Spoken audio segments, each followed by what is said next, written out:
This is me. And we've got the Jooselord with us. Welcome in.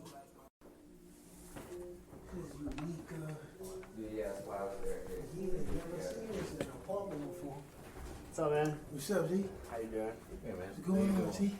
Jack. Juice. Tyler, thanks for Juice. coming through, man. No problem. Whew. Let me sit right here. Yeah. That'll be straight. Either one's fine. Yeah, whatever you prefer, honest. Whew. Yeah, we appreciate you coming by. Hopefully it wasn't too far. No, I wasn't. Yeah. I went up the wrong steps first, and then I came down. Went up the right steps. Shit, you guys Oh, start yeah, for the bro. day. Alright, that's not it. Yeah, we can honestly dive in. I know you might have to catch your breath here for a second. How your holidays been? I live amazing. I live a life without breath, so you know we fine. That's good. Yeah, we can tell. Always running 1,000 miles an hour. You know what I mean? So. Hell yeah, I think the first time we saw you was at Slim's. Yeah, that was the hopscotch. Yeah, that was awesome. Yeah. Yeah. That was. Oh. Yeah, the wow. roof was coming down. That was me on the staircase. I was doing. Yeah. I was telling my mom, I was like, people was on the staircase. It was crazy. That was me, bro. Yeah, but I think we were there to see Tab 1, and then we went upstairs and like played pool or something, and then you like came on. You're like, let's go downstairs real quick. Yeah. Tab Weezy, the OG, that's the homie. Mm-hmm. Oh yeah. But we can dive in on you. Where you from Durham? Yes, I'm straight out of Durham.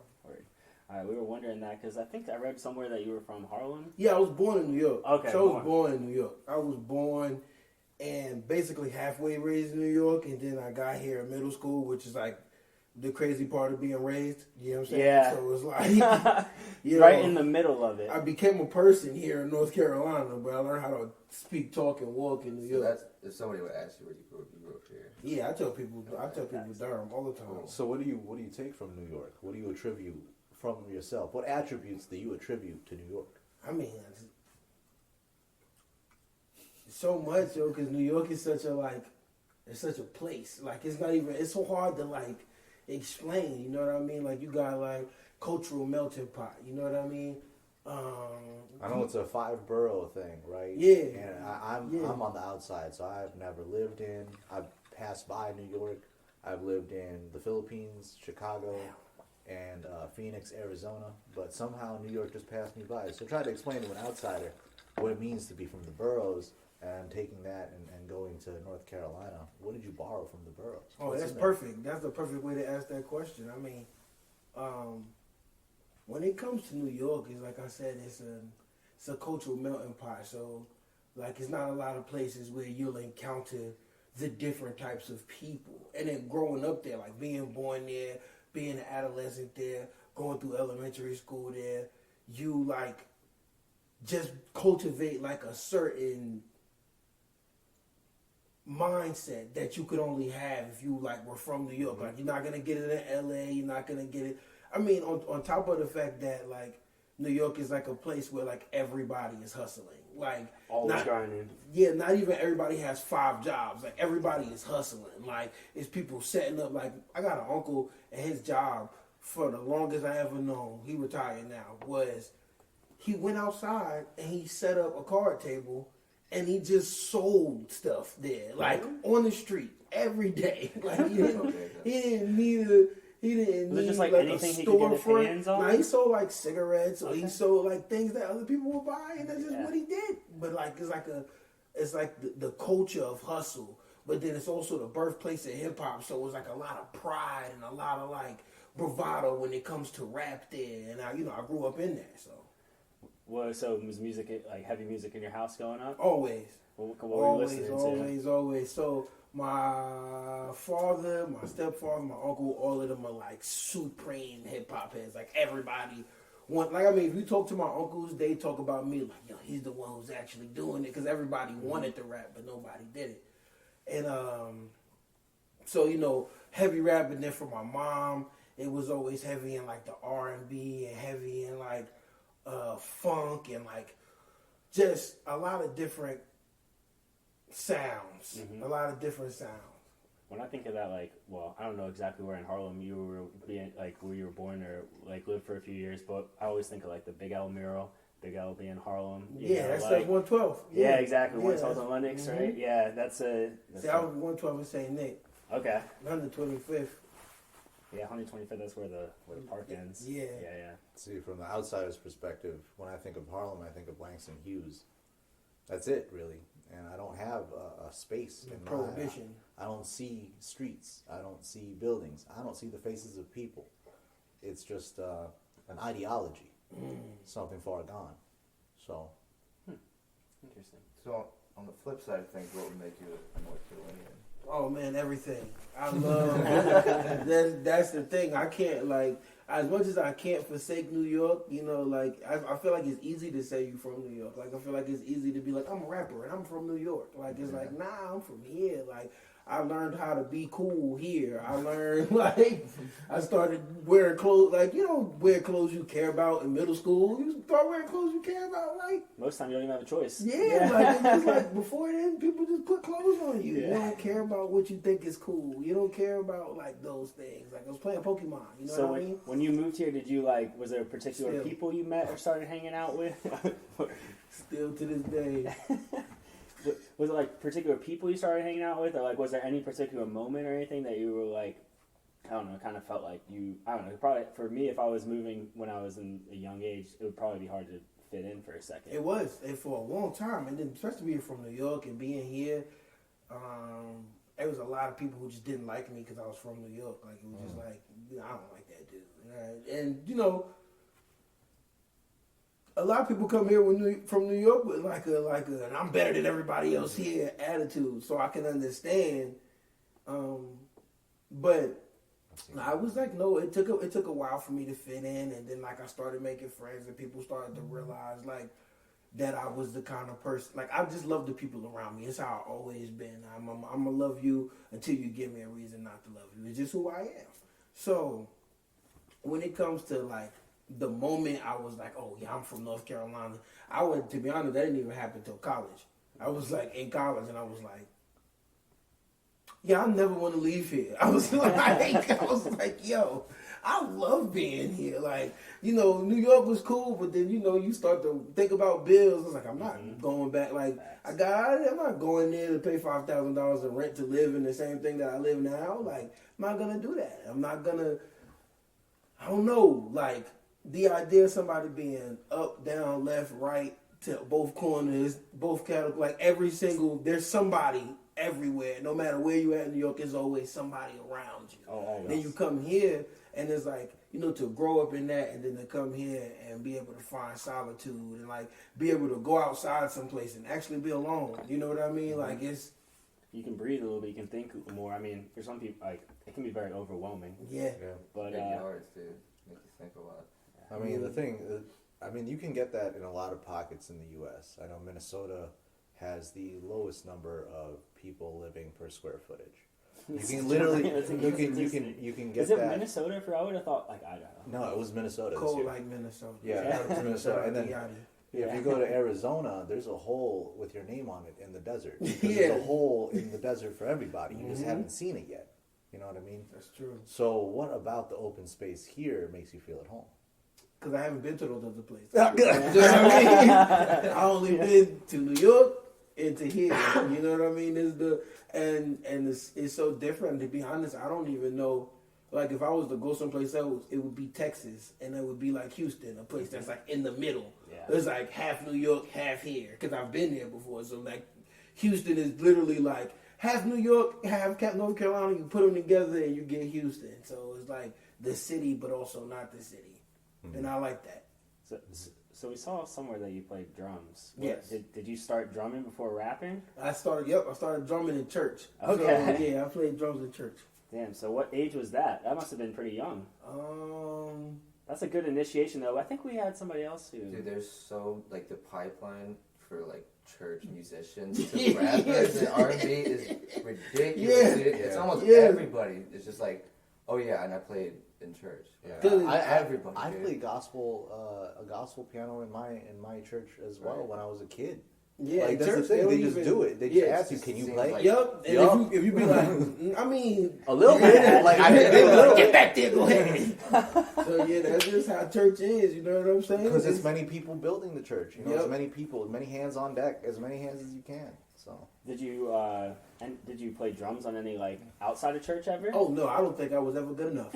I don't think I will ever be good enough to like play drum. I could get you a boom, boom, boom, and I could go off a little bit, but like the not one of those bucket drummers that are sitting in the subway. Oh, just yeah, like, I'm not- lost in their own I world. never- They never don't see anything else. I can't flip a stick, none of that. Like I'm not. I throw them a dollar. They don't even see the dollar. The dollar Yeah. blows away. They still play. It's still going. I'm in the zone. I'm on that track. And you're also into dancing as well. Yes, I danced professionally in college. How did that segue into? Was that before you started rapping, or That was before I started rapping. I didn't start rapping until I left college. So is that like kind of like a smooth transition from dancing to? Oh no, not at all. I went like into corporate America because I was like, y'all gotta make money. And I Hell was yeah. like, art is trash. Hell Like, yeah. Let's get in. Art is trash. Let's get into Fuck corporate art. America. Fuck art. Let's get into corporate America. Let's make this real money. My favorite color is green now. Well, so that's interesting. I mean, I want to like dive to discography more chronologically, but what thinking about the dance made me think about your music video Quarantine. Mm-hmm. Did you lean on that, like some of that background a little bit, or did you call on any old friends, I or how? wouldn't even know. I just when it came to that, I was directing it, and I was just like, whatever when it comes to my music, whatever I feel, I'm gonna do. Like so, whatever. Like when I go on stage, I'm not like, okay, at this part we're gonna say this and we're gonna do. Like it's a lot of rappers who like. If you go to one show and you go to another one, It's they'll the same have the thing. same banter in the middle. They'll have the same, like, everything will be the same. Me, I just go up there and feel. Like, I might even, like, in the middle of the set, I might take this song out, put this song in, do that, like, depending on what I'm getting and how people are. It's very like, funky. feel. It's Yeah, very funky. I like it. It was very funky. Sporadic. Was that like I guess like when you first started performing, because you can feel that, your emotion in the music. You can feel you, I would say. And I think, like, performing live, I guess, in terms of that, like, was it natural for you to be able to express yourself so easily? Or I don't know if it's easy, but it just seems like it's very natural to you. Or because some people, they just want to plan everything out, like you just said. It's like, it doesn't feel like that to you. I mean, the music is going to be the same lyrics. But it is, it's- yeah. Yeah, but it's going to be a different experience. So I guess, how do you think about that when you're, like, how has your approach to shows been changed through time, or has it changed? Has it always been like, I'm just going to go out here and be myself and we're going to rock? It would depend. It really depends on the structure of the show. You know what I mean? Like, so if I got like a show where like I got like a projector behind me, I usually like say, okay, well, I'm still gonna feel during this show, and I'm gonna leave space here and here for such and such and such and such. But I want the projector to be completely in time with the songs. So I'll usually have somebody working the projector and working the visuals, and we'll go through that so we can learn it. Or if I'm playing with a band and I want them to be able to, like, okay, we start and stop right here. That's when I'll practice with them and whatnot. Just like, or like I want to solo at a certain place, I will like practice with them so they know like this is where I want you to just lose your mind. Like, or sometimes, a lot of the time, to be honest, that was a lie, because most of the time I ask them, like, where do you feel, like, when are you just, like, bubbling, and they'll be like, right here, like, this is my favorite part of this song, and I'm like, okay, well, just play the drums right there, I don't care what you're doing, just go. You know what I mean? I believe in the integrity of artists, so, like, when it comes to visuals, I usually, like, let the visuals person do what they feel, and drummers, whatever it is I got around me, do what you feel, as long as you're good at it, you know what I mean? But, when it comes to live shows, pretty much all the time, unless it's like a very, like, planned out show, like, beforehand, pretty much all the time, I just go out there and feel, you know what I mean? Like, if you put me on a festival, you just gonna get pure emotion. And I tell people all the time, like, all I got is my conviction, and all I got is, like, energy. Yeah, right? like, it says the soul. Right? Yeah, that's all I got is I mean this shit. That's what I got. I mean, that's the strongest part of rhetoric. If we talk about people that ever affected a crowd, it was because they meant it. Alexander the Great, when he turned around a whole group of his warriors that wanted to go home because they had been on the road for 20 fucking years, right? He said it because he meant it. He said, I can do this, but if you guys stay here, only if you guys stay here. Look what I've given you. And he meant it. So yeah, that's the strongest part of rhetoric. You can have all the other great parts. You can have the silver tongue of the goddamn devil himself. What's the intention, right? That's Yeah, And if you mean nothing, then it means nothing. It's not gonna sting. People gonna feel it. You know, people gonna feel when it's real. Yeah. But we can dive into just the chronology or discography a little bit, because I know you released Skull, Nights I Can't Remember, and then Days I Won't Forget as like a kind of dual project. Yeah, I released it at the same time. In April, was it 2018? Mm-hmm. So what was your approach to, like, when I guess like the double release? What was the approach to that? I just had a lot of music and I didn't have anything like out really, and I was just like, I didn't really care about reaching a new group of people. What I cared about was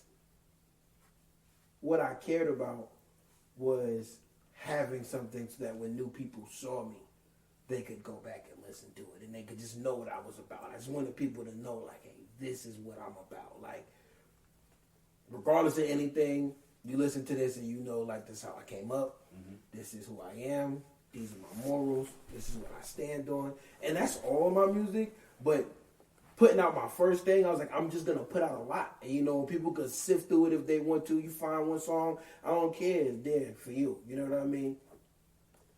Yeah, I mean, I could feel that in like a couple of the songs that stung out to me was Vent, because it just felt like that song feels like how I think sometimes if I go to a show or like not necessarily I'm making music, but writing or doing something artistic, I immerse myself into it, and a lot of that made me think like that's what you're doing as well, where it's like this is a process for you where you can like you're letting your soul out. Mm-hmm. And then I liked Heckler as well. I was really hoping we weren't going to be the hecklers. Yeah, as I dealt with a lot, like, first starting. Like, the one thing I despise when people are like, yeah, the character that you like, the character. And I'm just like, yo, it's not no fucking character. That's me. Hey, but you would be surprised at how many different artists create a persona. Yeah, create, and I'm like, nah, it's bullshit. Like, this is me. Like, this is like, oh, you stare off and you, like, yeah, that's how I feel. Like, yeah. I just I literally, when I get up there, like, what do you think about? Fucking nothing. Like, I don't think about, I know the words already. You know what I mean? So I don't have to be like, okay, what word is coming next? I literally just go up there and the beat play, and it's almost like, I don't know. Is there anything else in life that gives you that? No. Nothing that's like I used to play basketball. It didn't feel like this. Dancing was close, but it didn't feel like this. You ever boxed? Like this. So what do you feel about? I did, yeah, and I did, and you feel out there until you get hit. You know what I mean? Like, yeah. Like nah, you get hit for real. That's you tearing yourself away from that moment. What you gotta do is go into it, feel the pain, and eat the pain. You are the pain. Jack tries to convince everybody to box. I think Disclaimer. I love boxing as a sport, and I love violence itself as a means to an end. Yeah, I like counter violence. I tell people all the time, I was like, well, you get people who ask you all kind of questions, and they like, why do you like promote violence? It's like, I don't promote violence, I promote counter violence. I don't believe in bothering people for no reason, but I believe if somebody bothering you, you should break both of their hands. You know what I'm saying? Violence isn't the answer, it's the question. The answer is yes. Yes, every time. But so, so like, so how do you feel on the flip side of people like, I don't know, like Tyler the Creator, like MF Doom, people who like, they go into personas on purpose that they're clearly not.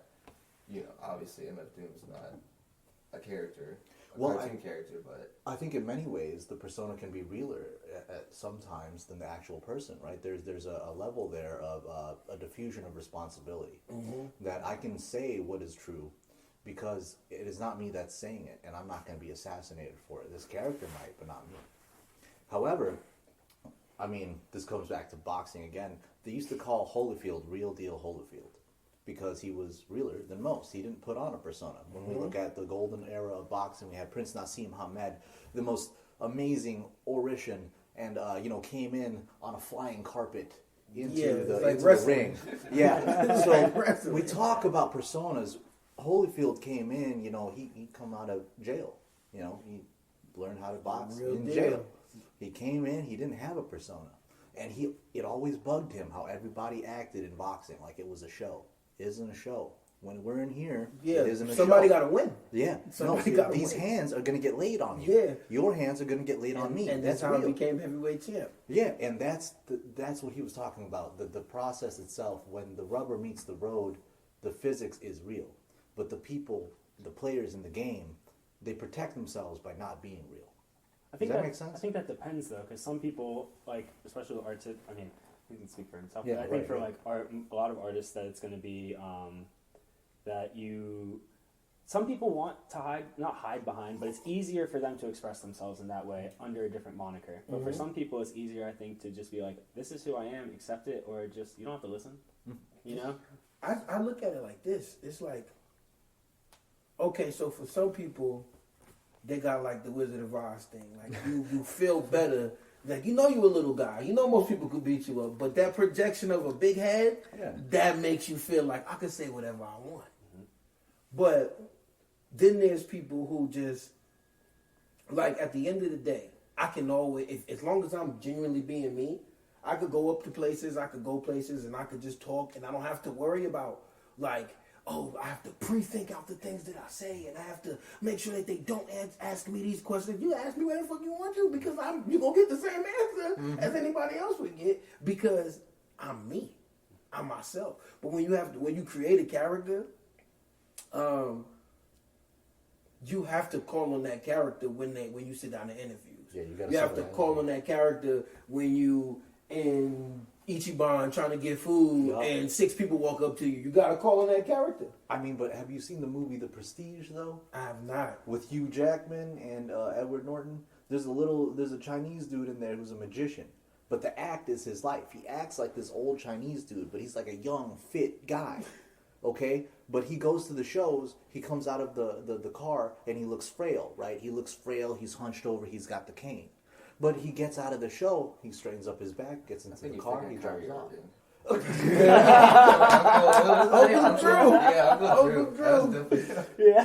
It's a show.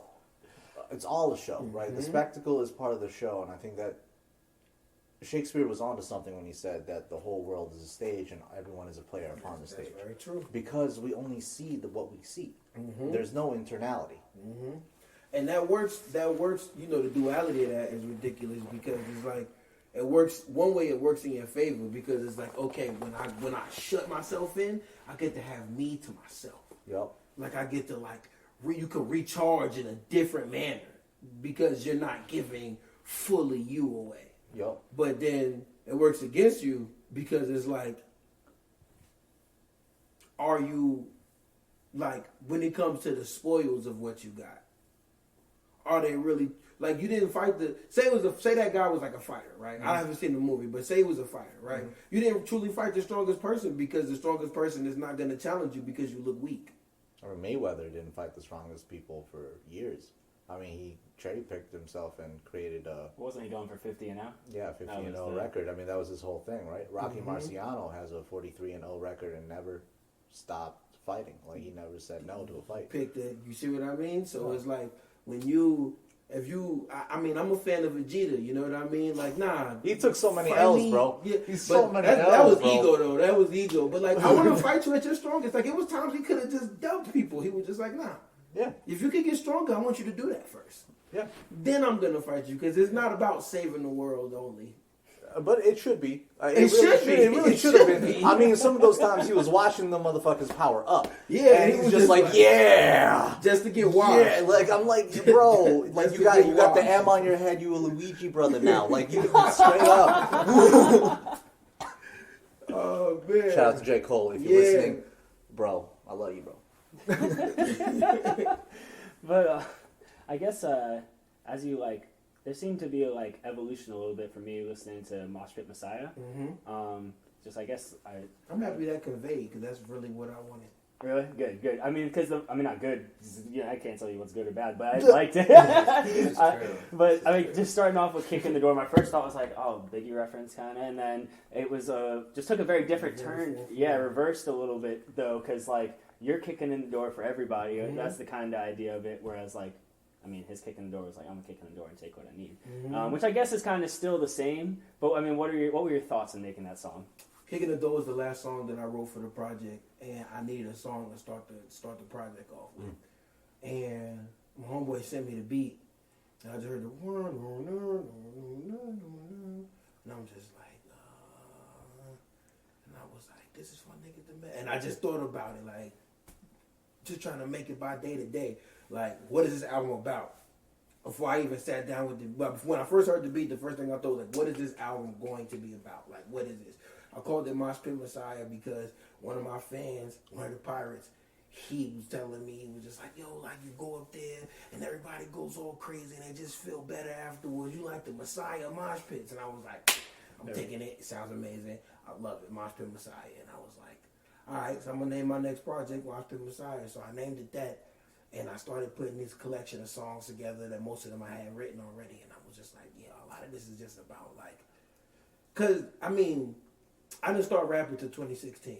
2018, I put out my first project, and after that, you know, putting it out and doing all the shows and traveling, I start to realize that, like, what my actual purpose on the planet was. You know what I mean? Like, I started to realize, okay, what you do is like you go, because before I was just rapping, like I was just going out there and I was rapping and whatever happened, but then as like a fan base starts to like solidify itself, and then you get the DMs and you get people telling you like what you mean to them, and like you start to understand fully what it is what you're doing.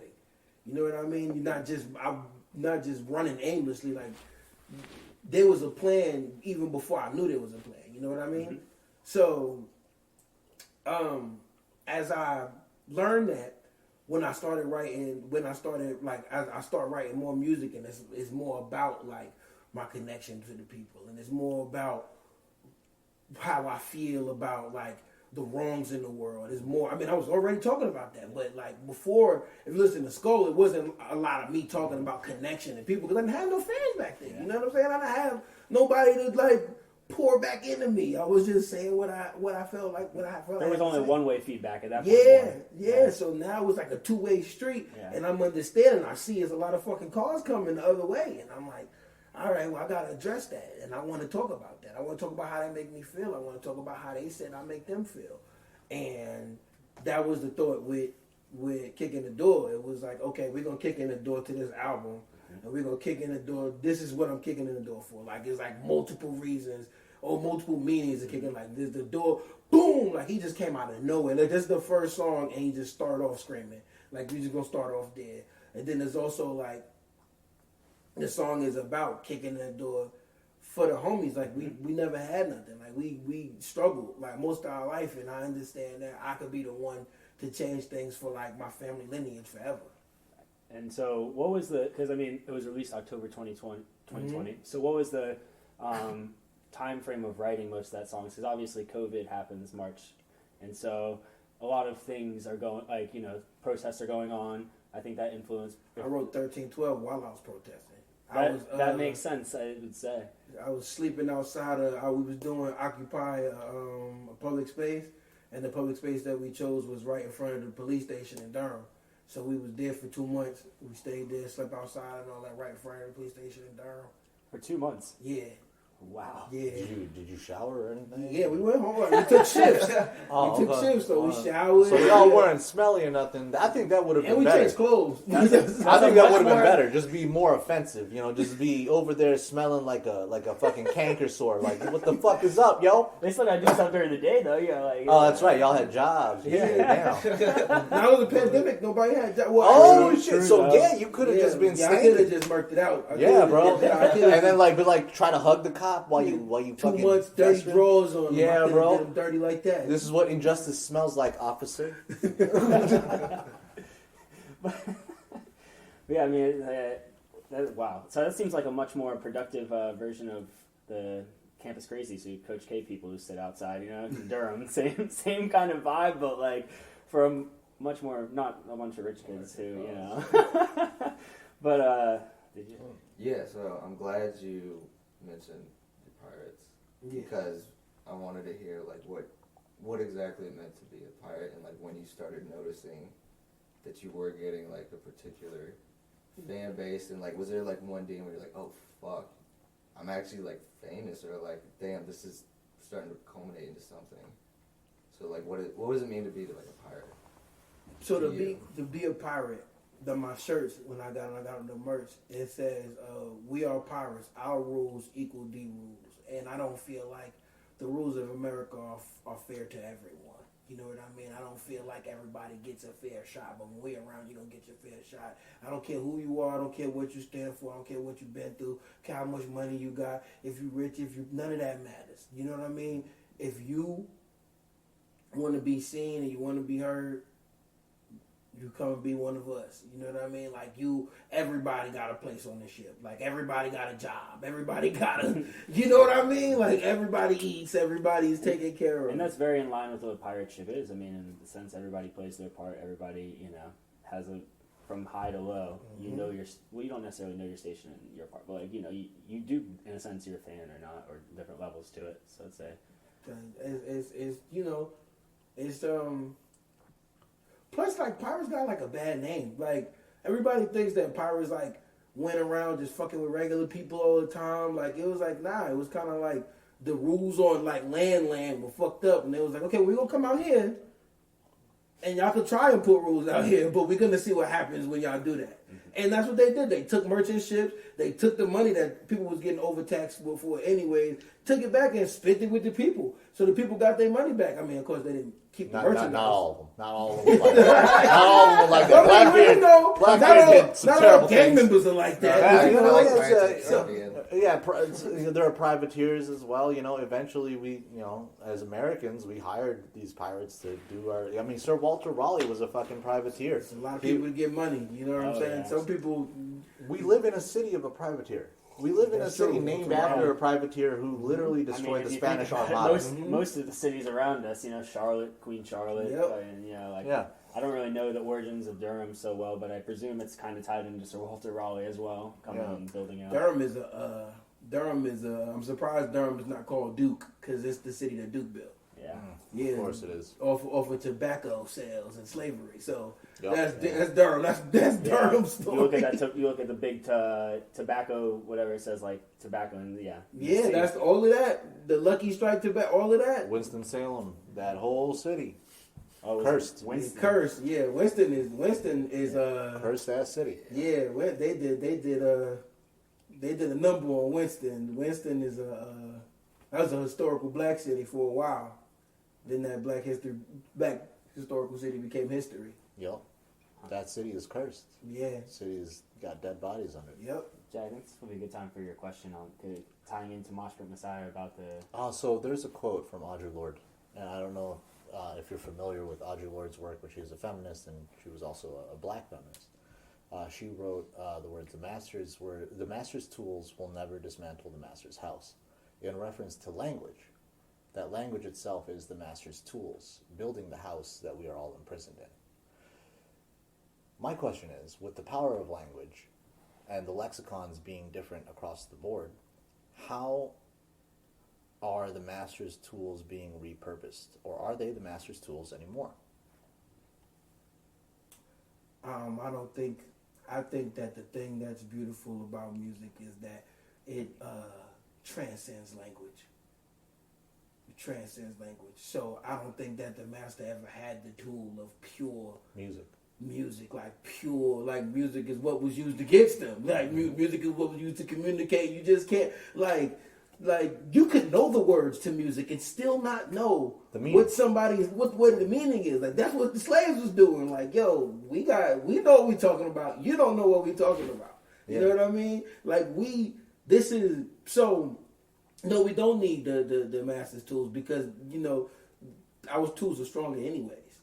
You know what I mean? And I think that if we wanted to dismantle the system, then what we really need is clear and concise communication between the downtrodden. That's what I think it is. And I think that music is the only way to do that because, I mean, what we going to have like a million different interpreters? Like, no. You know what anger looks like. You know what, like, aggression looks like. You know what these 3 words mean, and that's all you need. But every day we see the media outlets or the powers that have you use language to frame things differently. When certain people are going in a time of power outage to a store and grabbing things, it's survivors trying to survive, and then when it's another group of people trying to go and get the same things, it's looters looting. So what are we talking about when we talk about the master's tools? I mean, I think that, what the master's tools are, like, without a doubt, like the media, which always vilifies music any chance they get, because it's like that's like their worst enemy, but also their best friend. It's Satan. Yeah. It's Satan, right? You ask them, that's what it is. Bobby Boucher, music is the devil. You know what I mean? So, like, they're gonna use certain hot button terms. They're gonna use fear to control people. But music has always been used to show people, like, you're not going to be afraid. Like, even in war, homie was on the drum, like, pat, pat, pat, pat, pat. He got shot first. Yeah, but that everybody was like, got let's shot follow this first. motherfucker. Let's go. He's going to die. Morale dropped 25 points when he gets shot. Not the drum guy. Get out of here. He was 14. Damn. But that's like, you know what I'm saying? Like, think about that. These people was walking. They didn't have war tactics back then. They were just walking in a straight line shooting each other, and it was a dude in the front with a drum getting everybody hyped. Like, music is always going to, like, overcome anything. So when it comes to, like, you can say whatever you want on the news. Mm-hmm. Yeah.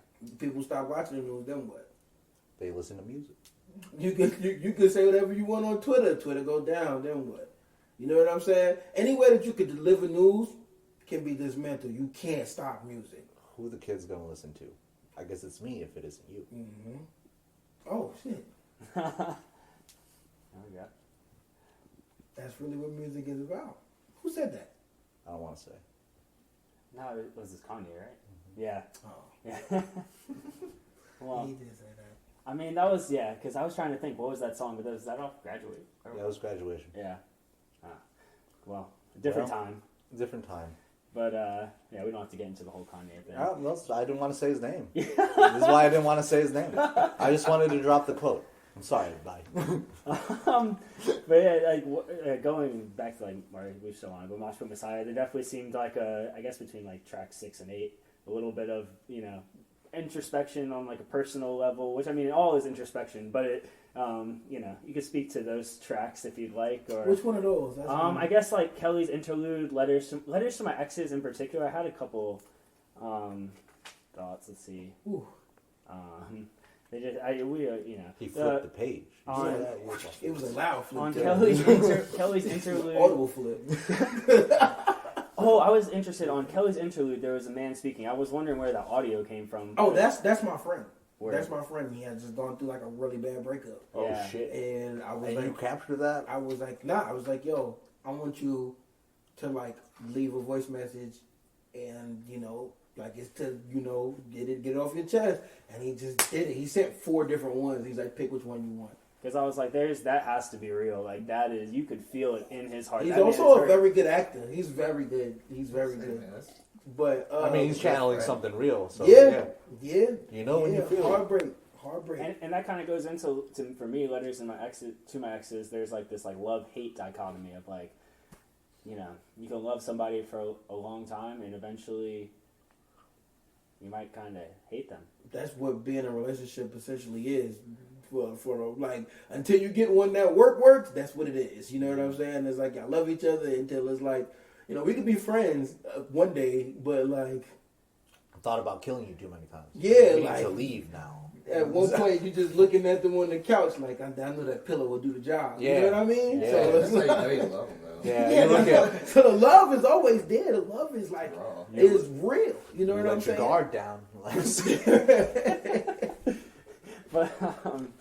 Then the next track that definitely stung out was Dink. Yeah, And, Dink. Yeah, you could speak to what Dink means. I mean, it's in the track, but So my father was a victim of the war on drugs. He did 20 years in prison because he had 2 grams of crack, right? His best friend, Dink, is the one who got caught and snitched on him. Oh. So anybody I don't like, my entire life has been a Dink. Like, oh, I don't fuck with that dude. He's a Dink.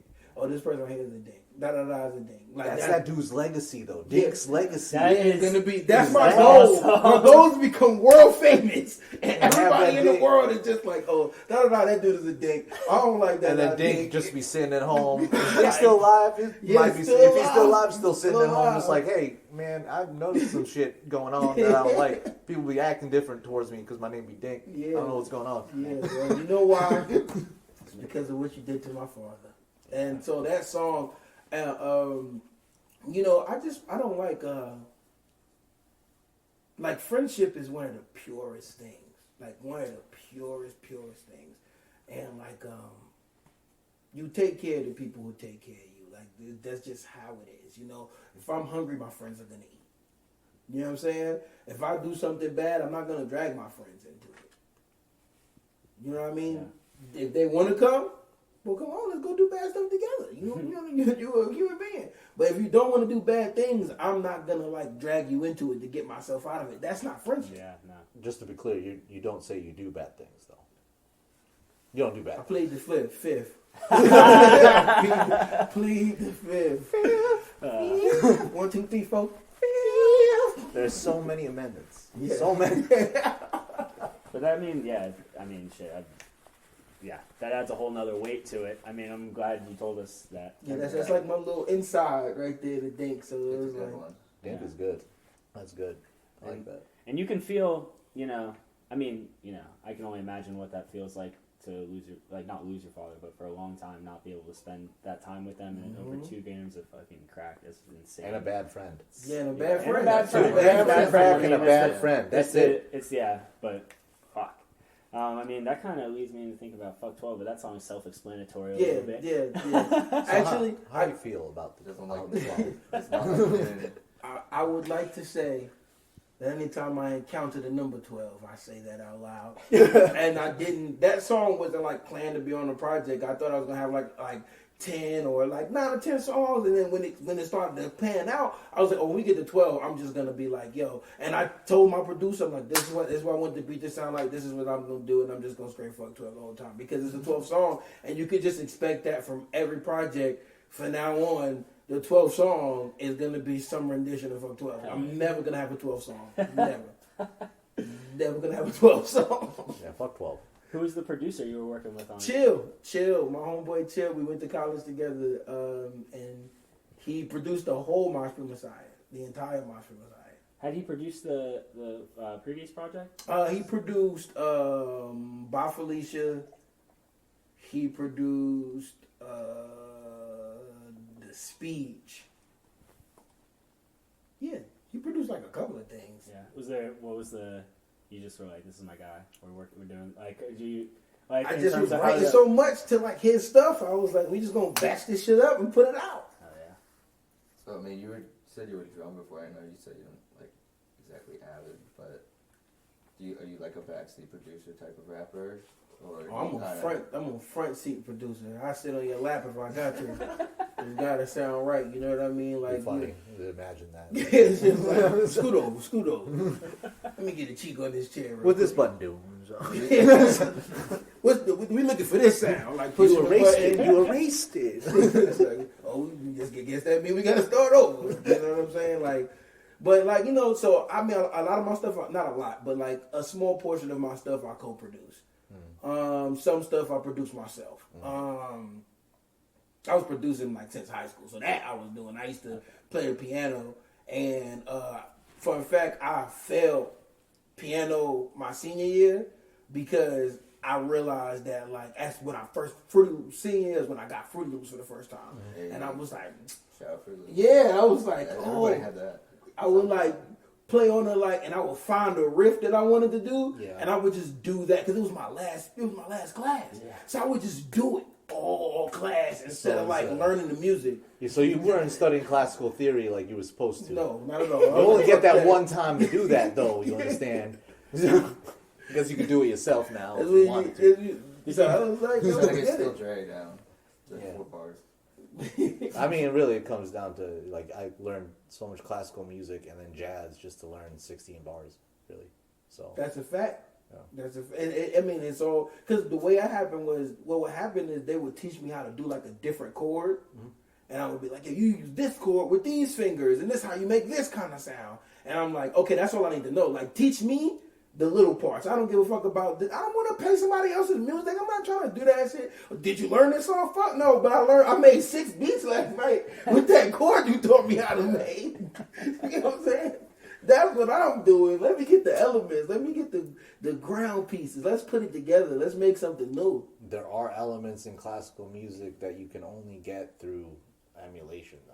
Like the circle of fifths. Like it's theory, though. It's all theory that they're trying to teach you. By You are making very write this intelligent. shit. I enjoy speaking to you. Yeah, thank you. I enjoy speaking to you, sir. You play keys. You Yeah, play I keys. play keys. I play a lot of things. Emulation turns into innovation. Yeah, emulation and innovation are two hands that feed Yeah, you the gotta other, come right? from something. Yeah, so the more backstock that you have and the more history that you feed yourself, the better your emulation is going to be. That's a fact.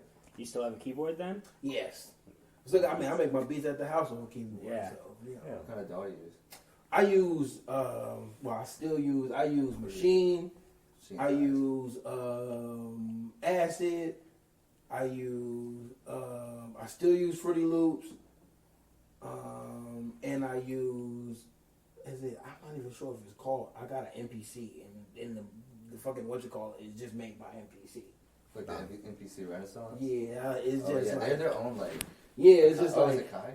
nah. I think it might be. I would have to look because my friend just gave it to me Right. and he just opened it up. He gave me a computer and he gave me that and he was just like, "Yo, just do what you want with it." And I just been fucking with it. And I just know that when I pull up the MPC and I put my beat machine there, it'll say MPC on it, like MPC when I open it up. And I'm just like, all right, it's And it definitely works. one of the more difficult things to use out of all of Yeah. them though. Like it's like not like it's like that and the machine is difficult. So those two are like the most difficult. Like Fruity Loops is just like clicking. Yeah. Like I just Right. Have you mastered any of these machines that you're describing in great intricate not detail? at all. No, Not at all. it's always a practice, huh? Yeah, it's always like, oh, this sounds cool. Or I'm gonna try and chop this up. I know. If I was to be cocky about anything, it'd probably be sampling. But that's because I've been doing that since high school. Like that was the first way I learned how to make beats was like sampling and like not like I remember when I found out that people would just like listening to songs or listening to records and like listening to a drum and being like, I'm gonna use that. I didn't even know people were doing that. I only know how to like sample like words and parts of songs and like we're gonna loop this over. So all my beats sound like Dipset beats for a while. So you. And do you have anything else on the beats? Well, yeah, just like so you do like hear a lot about the producer and artist relationship because like I see a lot of very distant relationships with producers and rappers nowadays where it's just send an email and then send an email back That shit and that's sucks. kind of the relationship. I've heard some people So you talk don't- nice you're not- about it, though. You don't like that type of relationship. I mean, sometimes it's necessary. Yeah, yeah, it's like sometimes it's necessary. Like I got producers that sent me stuff from Norway or like from other places. Like, hey, I just want you to use my beats.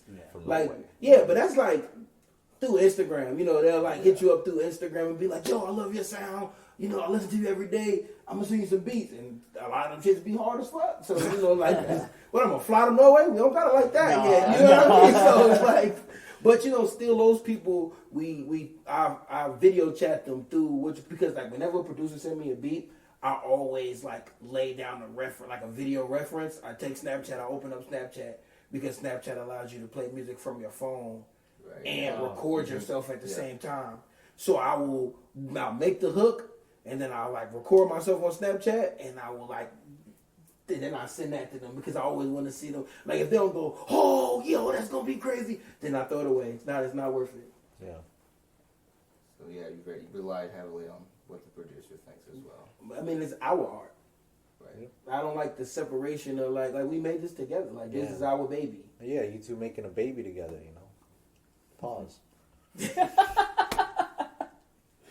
That's a real good relationship. That's the relationship we're looking for. One thing that came up in your first album too that kind of like I wanted to ask about was like the emphasis on kind of like you had a line, I forget what song it was, but it was kind of about like how people that got signed, they're still waiting on their projects to get released, and you can go ahead and release it. So what are the benefits, or like do you see yourself ever like? Do you think there are benefits at all to signing anybody? Was that something you even would consider, or do you prefer the independent route? I always tell people my answer to that is always I'm gonna do what's best for me at the time. So like, if you come up to me and offer me $10,000, I'm be like no.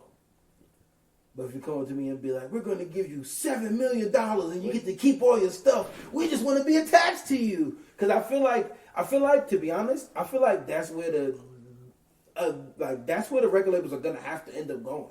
I mean, if someone came up to me talking like that with that kind of energy, it's a hell no for me, dog. Because he's but he Yeah, coked because up. you know he is. Yeah, I'm Yeah. like, what's wrong with you, He's bro? definitely Like, coked up. This is a Wendy's. But we've also It's like, I need to see this contract. Yeah, we at the Waffle House and you acting kind of suspicious. well, that's also the thing. Like we've talked to artists who are signed, and they're like, well, honestly, it's sometimes not even worth it because if you're not like if it's a small payment or you're splitting if you're splitting, then they're gonna take everything until they get their own money. Mm-hmm. So I mean, I don't know. We've talked to a lot of people about your thoughts on band camps. Yeah, that's what I was like for me. Yeah. Like whatever is best at the time, if you because I tell you like Logic got a hell of a deal. Logic got a hell of a fucking deal. Did he? Yes, he got like 20 M's and he pretty much keep all his shit. Whew. Oh, nice. I think he retired. You said what? Didn't he retire? Logic? Yeah, I think it's always temporary. He said he did, but he didn't. I mean, he was tired of everyone shitting on him, right? He retired as Logic. Like, I'm not a big fan of him, but it's not that he can't rap. Shout out to Logic if you're listening. Not that he can't rap. Logic is amazing, like an amazing rapper. Dude, I'm not gonna lie, I was a big fan of him when he was coming up. Well, Under Pressure is really fucking because it was produced by fucking can't think of his name right now, but very very prestigious producer that I can't think of the name right now. Yeah, let's pull it up. Yeah, I need to pull it up because I stopped listening after Bobby Tarantino. Yeah, see, for me, I mean, I think that I just think that you see what I mean. Like it's like I think it's not his rapping ability at all. It's his subject matter. It's like like what the fuck are you talking about? Like sometimes it just be like nothing. Like I'm half black sometimes. Yeah, like, that gets dropped a lot, and I'm like, and it's like, all right, bro, okay, like okay, bro, respect. Like I get it. You know what I'm saying? Like, namaste to you too, sir. Like if Biggie just talked about being fat and ugly every song, you'd be like, all right, bro. I mean, he goes really deep with it though. He's like, I should have never been born. I know my mom wishes I had an abortion. I'm like, damn, I relate. Yeah, honestly, I listened to that song so many times in high school, kind of being like, I could not exist. Yeah, I listened to that song yesterday. Yesterday. But then you hear Juicy and you're like, well, maybe it's not that shitty. Yeah, then it's like, then you hear Juicy and it's like, well, damn. Life is kind of lit. It was like the end. Yeah, exactly. It's both. It's both. It's and that's both. what life is. You know, so that's why we don't want to hear nobody cry about shit all the time. Yeah. I mean, there are a lot of people that we pay to do that, though. Yeah.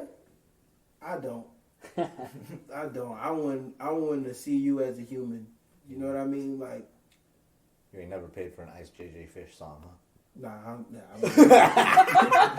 There's something about you, girl. I just bought a Bugatti. We haven't talked about. Sometimes we talk about like streaming and thoughts on that. I don't know. If, like, dude, yeah. What are your thoughts on streaming and how valuable is a stream to you?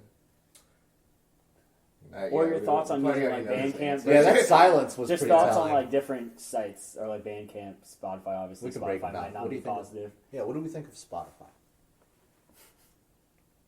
Are you on Spotify? I am. I'm on everything. Because essentially you have to be. But what I think of Spotify, I think that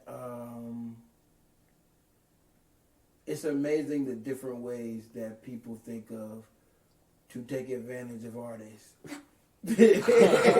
That's honestly a good way to put it. It's amazing the different ways people think of to like, you know, and I get it, but it's like, all right, now it's time to start cutting the check. Like that's like at the beginning, I get it. Like I watched the whole TV show and I was like, this is bullshit. Like I get what you're trying to do, but it's bullshit. But eventually you want to start like, once the money start rolling in, you want to share that with the people that's making it. You know what I mean? Like I'm a big thing with like once I become a millionaire, which I mean that's inevitable. Once I like make that, I'm gonna start a business where I don't make any money, and I don't mean like a nonprofit. I mean like I actually don't make any money. Like everything, I'm gonna pay the bills, and then everybody that works there gets a split. Like that's just what it is. I'm not gonna make $1. The bills for the building gonna get paid. Whatever supplies need to be bought gonna get bought, and then everybody splits it. And I'm gonna just do it like that. I might pay them once a month, but it's gonna be good money, and it's gonna be like the harder they work, shit is your motherfucking money. You know what I'm saying? Like how much you want to make? It's on y'all. You know, it's gonna have to be a community because I'm not gonna be there watching you. Yeah, like you're only gonna bring in as much as y'all hold each other accountable for. On the flip side of that, we talked like Bandcamp, so I'm presuming you probably use Bandcamp and prefer that to something. I do. I don't agree with. I agree with Bandcamp Fridays. That's what I agree with. I heard a couple people mention that. Bandcamp Friday, that's where you get all proceeds as an artist. Because I don't think that Bandcamp should be like. I mean, if you're selling ad space, don't fucking take any of my money. Yeah. Sure. Because you make a lot of money on that. Like you're doing great over. You don't need my fucking money. You don't need the $2 off the $10 and stuff. Like, come on, yo. Well, it's crazy. I'm actually thinking Bandcamp might have this downfall because they have a new owner now. That's what happened to SoundCloud. And I'm starting to see there's people that got like their profiles like deleted from like one song, their whole discography. Wait, why? Because it sampled something wrong, or? Yeah, because that was like everybody's like one safe spot. It was like Bandcamp, SoundCloud, YouTube. You know, you don't have to worry about samples, and now Bandcamp's with the new owner. They're getting to be that That's way. what happened. They get greedy. Yeah, eventually, I mean, it was getting too good to be true, but we're gonna have to go back to SoundCloud. SoundCloud is dead. There might be some. Just wait, man. SoundCloud's about to ramp up. My homeboy works down. at SoundCloud. My homeboy works at SoundCloud. Your SoundCloud, what happened was too many people started getting too famous too fast. Mm-hmm. And when that happened, they were like, Can't afford this. they was like, yo, we're going to start charging you to put songs up. And people was like, all right, see you later. Especially now that I can just put my music up on they decided to start acting Hollywood right when, you know, there were like multiple ways to put your music up on Apple Music and all of that developed. So that's kind of like, but I mean, truth be told, if we're really being honest, artists never really made money off of like music. Music has always been the lane to get people to come to shows and buy merch. making money. Buy this and merch. Yeah. Buy this merch. Yep, that's how you get your money. So like, you know, they always gonna like penny pinch when they come to like the music because that's just the nature of the beast. Yeah. And I hate it. I wish the artists did make more off their actual music, but I mean, Trippie Redd just did a virtual concert on Metaverse. Do you think there's a future for? Obviously not this time around because Metaverse is a shit When you say show. Metaverse, you mean Facebook? It was on like Instagram and It's everything? it was on the Metaverse. It was in the virtual like the reality virtual of the Metaverse, Oh, see, where yeah. you Yeah. would have to Teaching put me in things. goggles Mark Brady. and go watch Okay, I it. see. You have to Yeah. physically walk with your joysticks to the Oh, so to you're the like local amphitheater. You're like walking up to, you have tickets kind of? Yeah, you would have OD. tickets to this event. You It's would like pay OD for it. virtual reality. And it's I a feel virtual like- reality concert, right? Obviously, it's not going to take this time around because it's a dumpster fire. yeah. Do you think there is a future for that kind of thing in the vast, far future? Yes. Oh yes. I mean, we are like this close from Ready Player One, and I can't wait. You think my concerts are crazy now? Wait till I can just have pterodactyls flying through the sky. Like I just look at like the ability to create. Why limit it to a concert? Just have a world of yourself, like a server where you come in and it's already your music flying on pterodactyls that have your merchandise. That's my in that world I'm going to have an amusement park because the idea that you could virtually go into an amusement park and anything could happen because you couldn't die. Yeah. You know what I mean? Like I could have a ride that crashes into a wall. Like that's what you do. You ride on the wall until you crash into the fucking wall. Yeah. But you don't die because it's virtual. Yeah. So like I could do whatever I want with it. That's my next thing. Like not my next thing, but like when that becomes a thing, that's what the fuck I'm gonna do. So like yeah, you could have just the ability to conceptualize like all of the different. I mean, because it's like endless. I could. The sky could just be me butt naked if I wanted it to be. Yeah, over and over again. Yeah, just over and over again. Just space it over. Instead of blue, just satin sheets. And each cloud is me butt naked. Intimate Jooselord butt naked.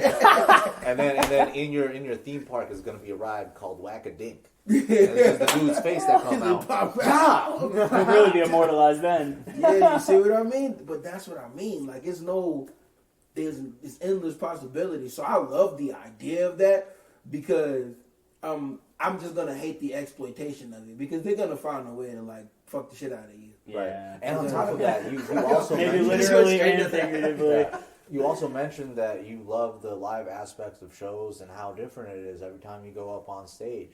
What happens when it's a virtual reality show and no one's really looking at you? You're wearing these dumbass little bubbles on this green suit that's tight as fuck, riding up your ass crack. How does that affect your energy level?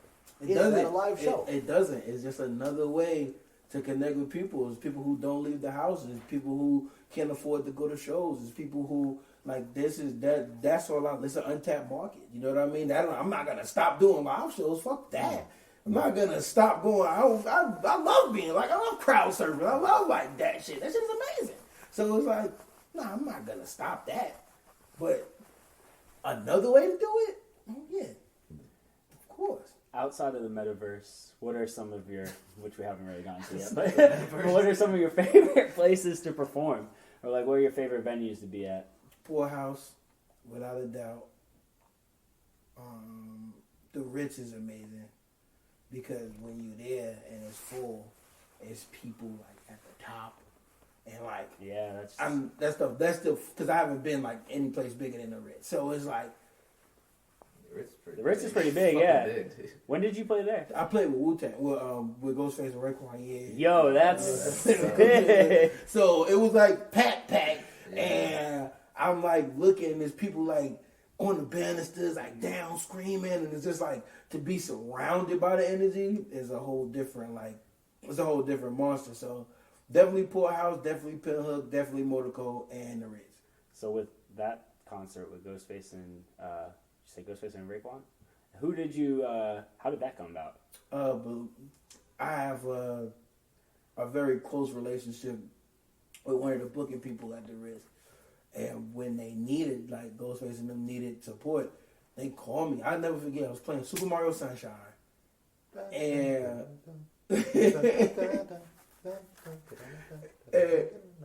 and I get a phone call. I pick up the phone, and they were like, "Hey, we need you to do us a favor on Thursday." And I was like, "Oh, they probably want me to like help sell merch or something like that." And I'm like, "Fuck it, whatever. It's a quick buck. I'll do it." And it's like, "Yeah, they need an opener. Could you do that?" And I was like, so yeah, hell yeah, you gotta summon the spirit.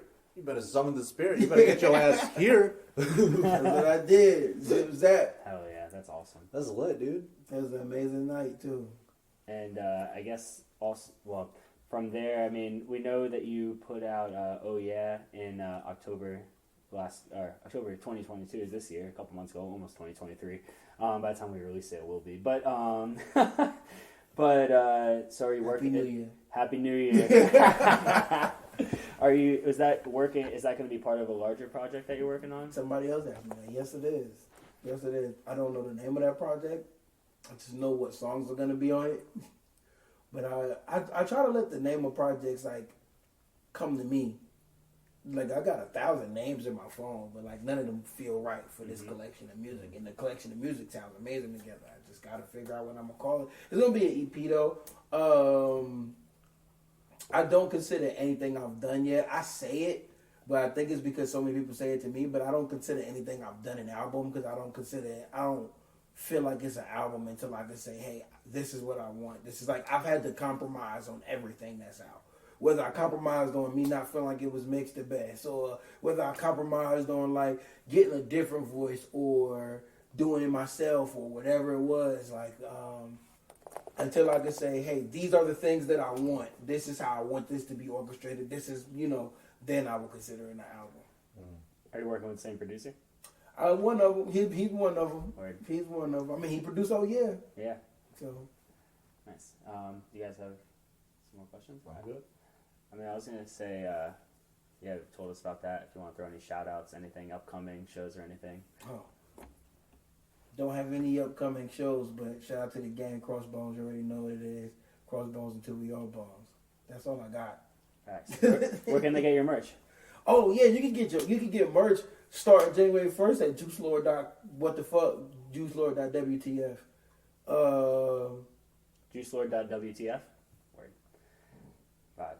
And they can get you can find his music anywhere. Apple Music, Spotify. Yeah. It sounds best on Apple Music, I'll say. Yeah, Spotify. Yeah. Fuck Spotify. Yeah. Spotify nerfs your sound too. They nerfed the sound. Yeah, we were talking bad. Yeah, because we were listening. It wasn't. We interviewed a band yesterday, and we listened to their album, and we listened to half of it on Spotify. And Jack was like, "I can't do this anymore." And we put it on Apple Music, and It was like, this is a different album, right? Yeah, no, different. it's not a different album. It's the same fucking album. it's like somebody else mixed it. Almost. Yeah, it was like Spotify put it underwater. Spotify changed it. Like Spotify put it underwater. They don't. Like they're drowning your sound. Spotify. Yeah, it's like they don't care about you. It's essentially what I've realized is like when it comes to those platforms, they don't care about you unless you're a person who could change songs after you already put it up. Which is like, that's like a different, like the way we do it, you can't. We can like, once I put it up there, like once it's up there and I'm like, oh, I got a better mixed version of this song. You know how like He Who Shall Not Be Named, he just like put up a project and then like he'll kept changing switch it out. Yeah. And the project never comes down though. Yep. His streams remain the same. He can just switch out the song. Like, this one is mixed better. I want to add 4 songs onto it. You could do that once you get up there, once you cross that threshold. Before you cross that threshold, like, once you put it out, it's out. Yeah, and you re-release it, you can put it in a different one. but your it streams starts don't all remain the over same, again. and you know what I mean? Yeah. So, they treat you different when you cross that threshold. But before you cross that threshold, they don't care. Like, I've had to argue with people because they made more than one Jooselord profile, and I'm the only Jooselord in the world. I know that because of Google. You know what I'm saying? So, Yeah, it's a good way to end, I'd say. The only thing else we typically do a Polaroid with the person. So if you're down for that, take a picture. Jack's not going to be in it. He breaks the camera. But you not gonna be in the picture, Jack? Nah. he's the photographer for this one. Photographer, writers, they stay invisible, right? Saying your name like that made me feel like I was in the 1970s. How do you? Rich ass. Yeah, alright, well, the camera's not allowed. No, it's right here. Oh, it's an old school polo too. Yeah, I got a newer one, but this one I think takes better pictures. So. Yeah, that's the OG. Yeah, if you want. Actually, no. You should be in the middle. Yeah, that's what I was thinking too.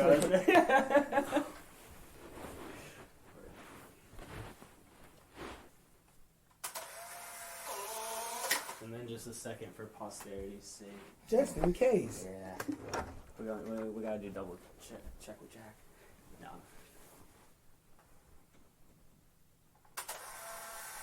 Stance. I love that stance. Hell yeah. Well, shit, man. We really appreciate you coming by. I really appreciate y'all for having me. And we want to see. Yeah, we'll definitely just tell us whenever you got shows and shit coming on. Oh, I didn't know that y'all was in Hopscotch. That's crazy. Yeah. You said you do box, though? Nah, I used to. You just He's just hearing it. He's hearing what he wants to hear. It's like, I used to. You said you're boxing tomorrow, right? I am. I'm boxing today. I'm boxing today at 6 o'clock. Somebody's been rolling out. I don't box, but I live. You lift?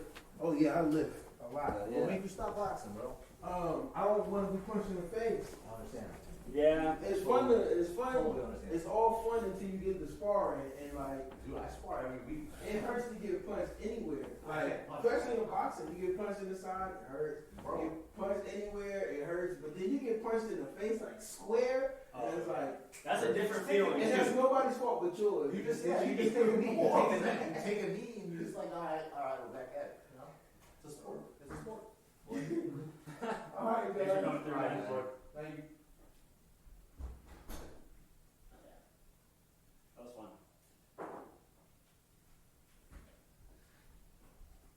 Lucas like, I gotta go, dude. I gotta go. Damn, I had a good time on that one. He was energetic. He had a lot. I feel like we've been. He's gonna be famous. Yeah, I hope so. He's very about it, you know? Yeah. Which I love, like, and he has like he has a good personality, I would say, like, Yeah. yeah, it's cool. Yeah, so I got this too, that I don't know what's big or hates so good. Cause this weekend is New Year's Eve. Yeah. Fuck, what are you guys doing for New Year's Eve? I don't know yet. I gotta figure that out. I don't make anything, but probably just working. I'll get off work at like 10 o'clock if you guys wanna Nice. have some drinks for New Year's or something. Nice. Huh? I was saying New Year's Eve's on Saturday. It is. Yeah. What are you guys doing? I'm gonna work, but I'll be done by 10 actually. We're gonna be done early. Would you all think of that interview? How much audio did we get? Like an hour? I don't know why. Over an hour. I want to figure out like how they. The bars continue. Well, I want to be able to like look at the number. You know whatever the second, time. yeah, know what it is. Yeah, I gotta look at that. So we can be like, alright, we're at 2 hours, right? I did like a backup audio on my phone and I put it in like probably like And that was 10, what, like 10 minutes 2,000 into it. And seconds. What is that? 2,000 seconds. I think it was like around that. I have over an hour on my phone, so we were probably at like 115, 120, I'd say. Is that how it goes? 2,000 seconds, 2,000, and then about 60. Well, that only says 30 minutes. We have more than that. We might be wrong. Is it about half second? Or is it more than that? I think we talked though, because he probably got here. Because he probably got here at like 1 o'clock.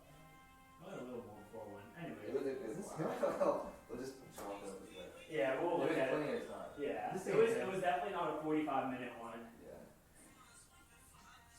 The same thing. That's why he said there's only one Jooselord. There's another Jooselord out of New York. Is it spelled the same though? Joos? No. That's where you went wrong. I'm gonna have to read again for your miscue. Fucking dick. I'm not gonna lie, I smoked the rest of the bud yesterday, or else they would've been. I felt that you had smoked the rest of your bud. I felt an absence of bud here. You have something to smoke with, though. Obviously, no. If you have the one hitter, get that. You guys wanna get tacos? I'll buy you tacos. I'll get some tacos. If you don't want to buy me tacos, I can always just go home. Just said I'd get you tacos. Fuck off. Word, dude. I was a little, like, this morning when I first got up, I was a little tired, but he came here and he had a lot of energy, and I feel like, I figured he would. dude, I like He's probably exactly what like his personality I thought it would be. yeah, kind of had a little crazy eyes. I mean, Not in a bad way, just like, I don't know. He has big, like, I've seen him, like, on stage, it's a presence. I mean, he's got one of those voices where like it's. Yo, he has a Thunderous, booming voice, yeah. dude, yeah. His audio is gonna be a little high. Not in a bad way, just like, it's good. I mean, the waves look pretty good. Yeah. Like, wasn't. It all looked pretty steady, honestly. Yeah. There were, except like when we laugh, obviously we laugh, but that's just part of it. Yeah, and honestly, dude, Jooselord, getting him and Shane Gang, I really feel like will help tap into some, like, it just adds to the list for some of those other bigger names to make it Yeah. more like palatable. Yeah, for sure. He just said he performed at the Ritz like it was nothing. Yeah. I'm like, dude. He was like, yo, I that's the just saw biggest. Isaiah Rashad there. He was like, that's the biggest place I saw Interpol there. They're fucking huge, man. And Isaiah Rashad's huge, like, big rap. Ritz is not taken lightly. No, Even if you're. I even saw if Earl you're not- sweatshirt there. I mean. Oh yeah, you did go there. Yeah. Like, I feel like a lot of people, that's a good, I mean, the venue itself is not my favorite venue, but it's a big, inside is pretty big. Yeah, It's no. nice, I like how they have the second deck. I mean, I don't really like any big venues just because for the fact it's a big venue and you're probably not going to get a good seat. Audrey Lord and Jooselord. I hate how like you could have like 1,000 people pay general admission and 100 of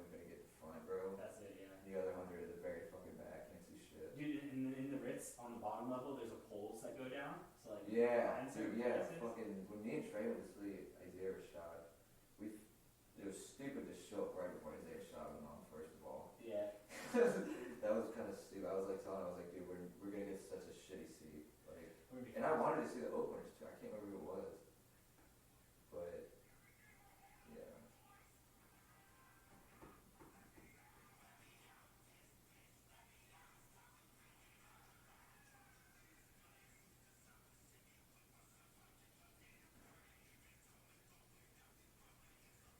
Yeah.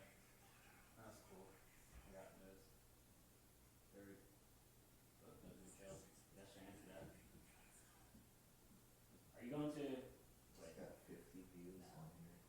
Isn't Gentry Brothers playing? But dude, They're actually on Thursday. yeah, Not tonight. his quarantine music video has 60,000 views. Yeah. Who? Jooselord.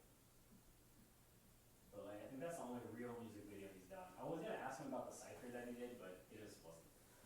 We kind of got through a lot Yeah. because we actually touched on all of his like discography. We touched on, I think, the things we wanted to. Yeah, That was the most It's important. a shame that he doesn't box anymore.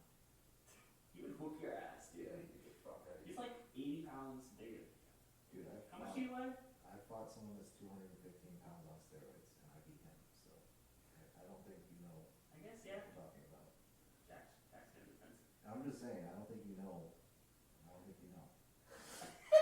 I don't. That's all. What? That's why I want to. I don't want to know, dude. That's why I didn't go. That's the difference between you and I. I feel I like want to know. I feel like we know a little bit. Yeah. Huh? I feel like we know a little bit. Like a little bit. Like most Yeah. 230-pound people are probably gonna beat the. At least I know what you wear. Yeah, I mean, Boxing. On like if they're training. they're not, if they can hit me. Yeah. That's the thing. That's fair. But most. You think you'll beat him up?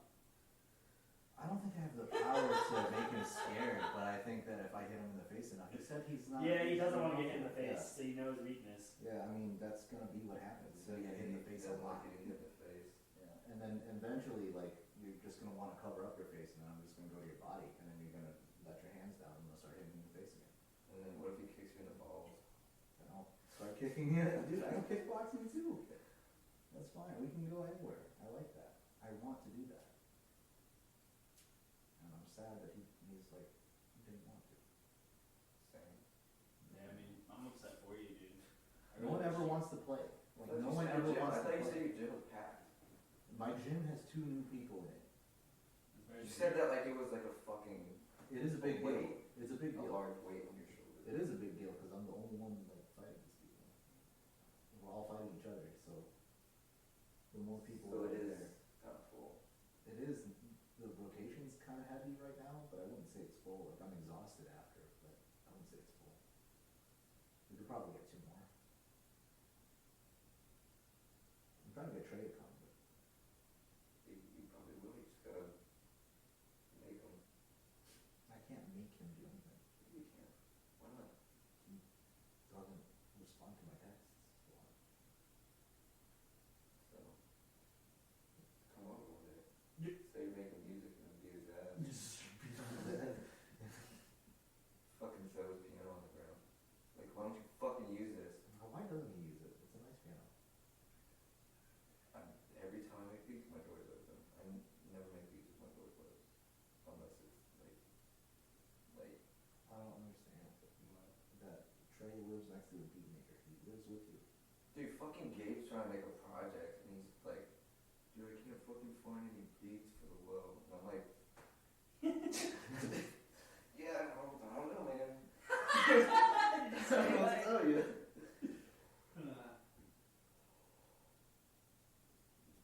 Gabe.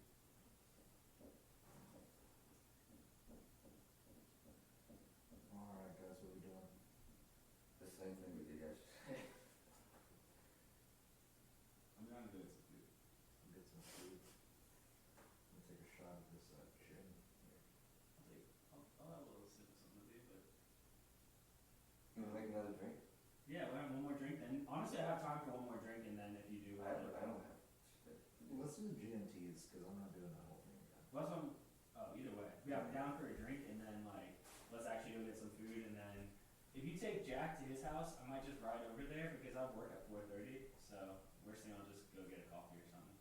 I mean, you can also. If I'm at Jack's house, yeah, I can just drop. I'll just smoke all Jack's weed. Don't do that. With that. Don't do that. I mean, yeah, if you want. If you want, I can just take you there. It's not far. Oh no, I'm saying I don't want to hang out at work for so long. Like because it might be. We'll just see what time it is. Why can't you drink before you go into your job? I am drinking. What are you talking about? No, at your job. Drink at your job. Sam does. I'm not the bartender. Yeah. No, I mean like drink. Sorry. I meant to not. I meant to not hit you. I knew that was gonna happen. That was so unexpected. It's fine. You're fine, right? Put the cups Yeah. down. You're fine. Put the cups down. Huh? Put the cups down. Are the other cups down there? Mine's up there. I don't see it. Put my cup down. I don't see it. It's on like the left side of the couch. Maybe I did bring it down. It's not up here, dude. You want me to bring it up to you? No. Okay. Keep it down there. Do you already have it? Yes, I was not. Where is it, dude? Fucking douche. Sure. Whoa. Language. Yeah, it's right there. Thanks for checking, though. He had a good sense of humor. He was a good. He was a good talker. Yeah. Not like the deep end at all. Dude, we can't keep comparing everything to deep end. Yes, we can. The deep end was awful. It's gonna be the same thing. The deep end was terrible. That was a terrible time for all of us. Compared to another good one. The Burris guy, the Burris kid, was better than the Burris kid. Yeah. Fuck that dude. But also, like, I hope he's fine. You guys picked a white battle rapper. First of all, like, That was kind of my fault.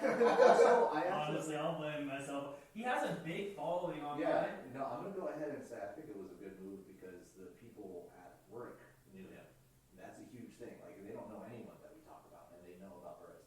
That's really. I mean, it's kind of shitty though, cause like, yeah, I like don't really know that. I don't know anybody else. he's been around for a while. He's like. He's the Wolfpack rapper. Like literally, it's by repping him, we're kind of repping NCSU. And low key, he kind of has like I said, like he has an oddly big following, but I think it's because he's like kind of probably obsessed with social media and cultivating that following as well. How many posts does he have? That's how you can tell. He's got like 1,500 posts, and yeah, he's. No, he doesn't have any like. I'm saying, I don't know. Anderson.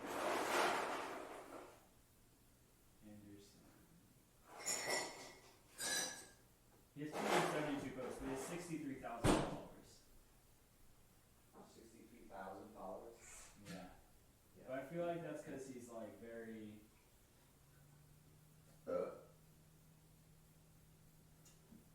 He just texted me and said, I really enjoyed myself. Anderson? No, Jooselord. I was about to say, what the fuck, Anderson? Like, why did he tell us that he enjoyed himself? That's weird. Why don't you text him that?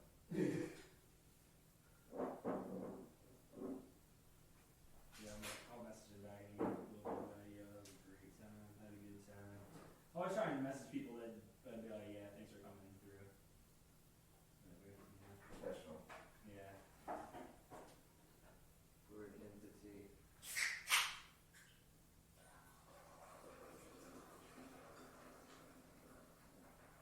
It'll be our 20th or 9th. He was 19. Yeah. Whoa. Yeah, 19. Yeah. Yesterday, whoa. I think yesterday was. 18. It would have been 18. Oh, yeah, sure. Or it would have been 19 yesterday. We could. Dude, Spencer said he's down to talk again, so. Yeah, I talked to him too. I was like, sorry about it. Oh, you did? Yeah. Oh. Because it was mainly my fault. Like, checking it. It's not a big deal. But it's really not a deal. But yeah, because he said he was down. to Yeah. talk again. I was like, well, fucking, just like have a beer or something. Yeah. Yeah, just tell him to come over, have a beer or something. Or have a beer again. I mean, honestly, it's not the worst thing. The first 45 minutes would have been, or 30 minutes would have been really hard to listen to. I mean, it wasn't hard. We were all just like, Yeah, I watching. mean, like the hype for the fucking World Cup. I mean, no. I got these backwards. Oof.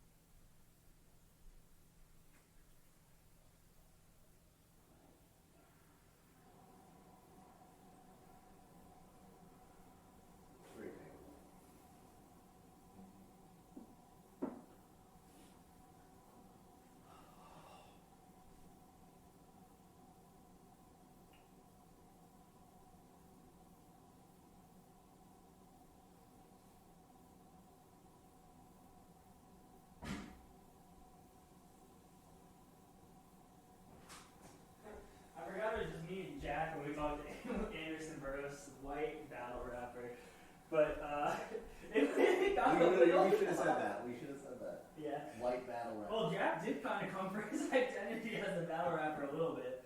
He was not. I don't even remember what I said. What did I say? Oh, nothing like, I don't know. You're You're, about the black people that can't swim. No, that was with Chris. That was with Chris. Was it? maybe that's why No, Trey no, won't no, come no, on. no. That might was be my Anthony favorite. Bear. Come on, I do wonder if I offended Chris in some way. What did you act like? No, What? I could have sworn that was Anderson. What did you actually say? Black kids who can't swim? No, I was like, there's a Little Mermaid who's black now, and now that's a big deal apparently, because like there's this conception in America that black people can't swim. Why is that a big deal that we're changing the Little Mermaid? Why can't black people swim? I don't understand.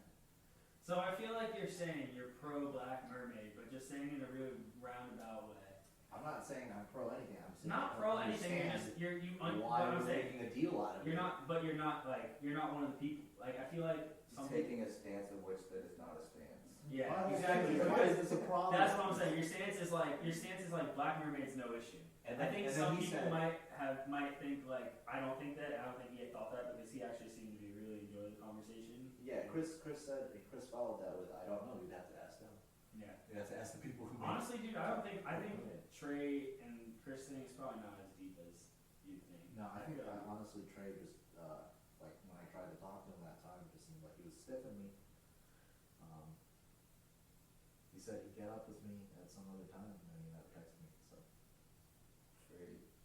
Oh, I did talk to Ina Karina. She was like, I was like, yeah, we're interested in like reviewing and talking to you closer to the date of the book. She was pretty down. Or like, they were pretty down.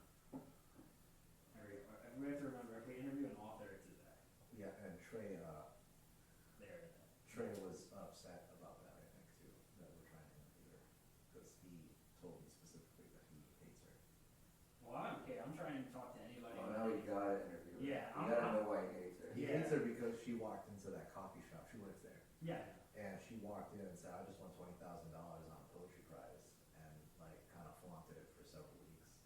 So I that thought she won 50. Huh? I think she won 50. 50, and like literally, like they're making minimum wage. They must get decent tips though, because they have the same staff for a long time. I feel like. They don't make that much, and like she shouldn't have done that. Yeah. So, I mean that. Yeah, from a well, you definitely Filipino should come standpoint- in and be like, oh, I'm the rich person. And Yeah. be like, not rich, but $50,000. If I have $50,000 in the bank account, I'm gonna feel rich. That's rich, yeah. Yeah. So, Filipinos, we do this thing where if something good happens to us, we tell everyone.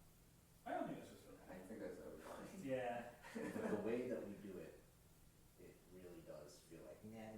Yeah. Good for me, bad for you. Like that, I've had that experience with several of my relatives, and several of my relatives have talked to me about having that experience with other relatives. So this is a common thing. It's just Yeah. Filipinos don't know how to give good news, I guess. Yeah. I don't know. I feel like, yeah, she probably just rubs him the wrong way for a lot of reasons too. Like you work with somebody and they're like, they come in at first, you get a bad impression of them, and you're just gonna hate everything they do. Because like a coffee shop, you're making coffee next to somebody, you're literally like, we're this distance apart for like 8 hours.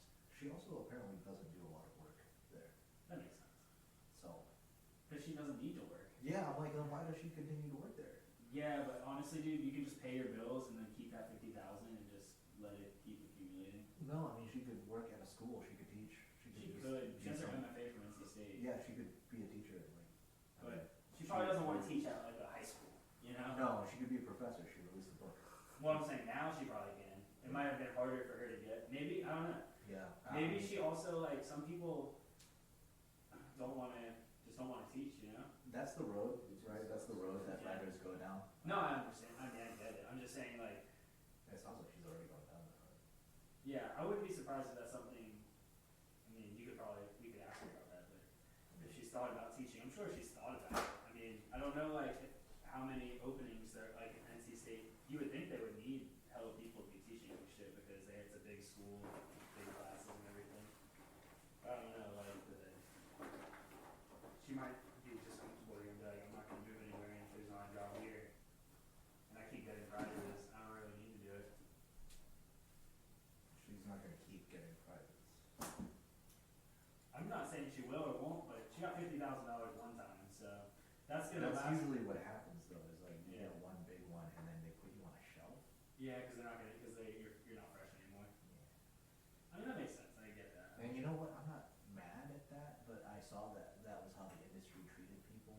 Yeah. And I don't know. I just feel like there's more longevity writing everything, not just poetry. Well, yeah. Learn how to write everything, and then go back to I poetry. mean, shit, if you're, That's what it is with every profession. yeah. Is it?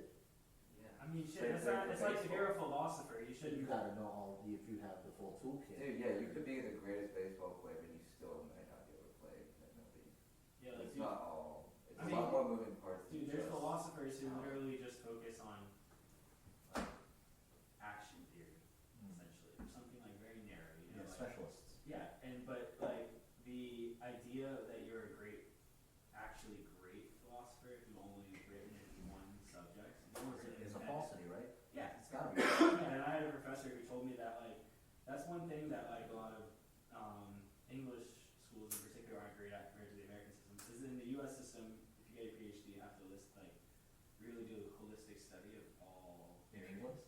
in the U.S. But I was actually in a program in England where you still have, that's why I went to that program, is because it was like mimic staff. So you had to take like ancient, continental, European, and then analytics. So we had to know all the traditions.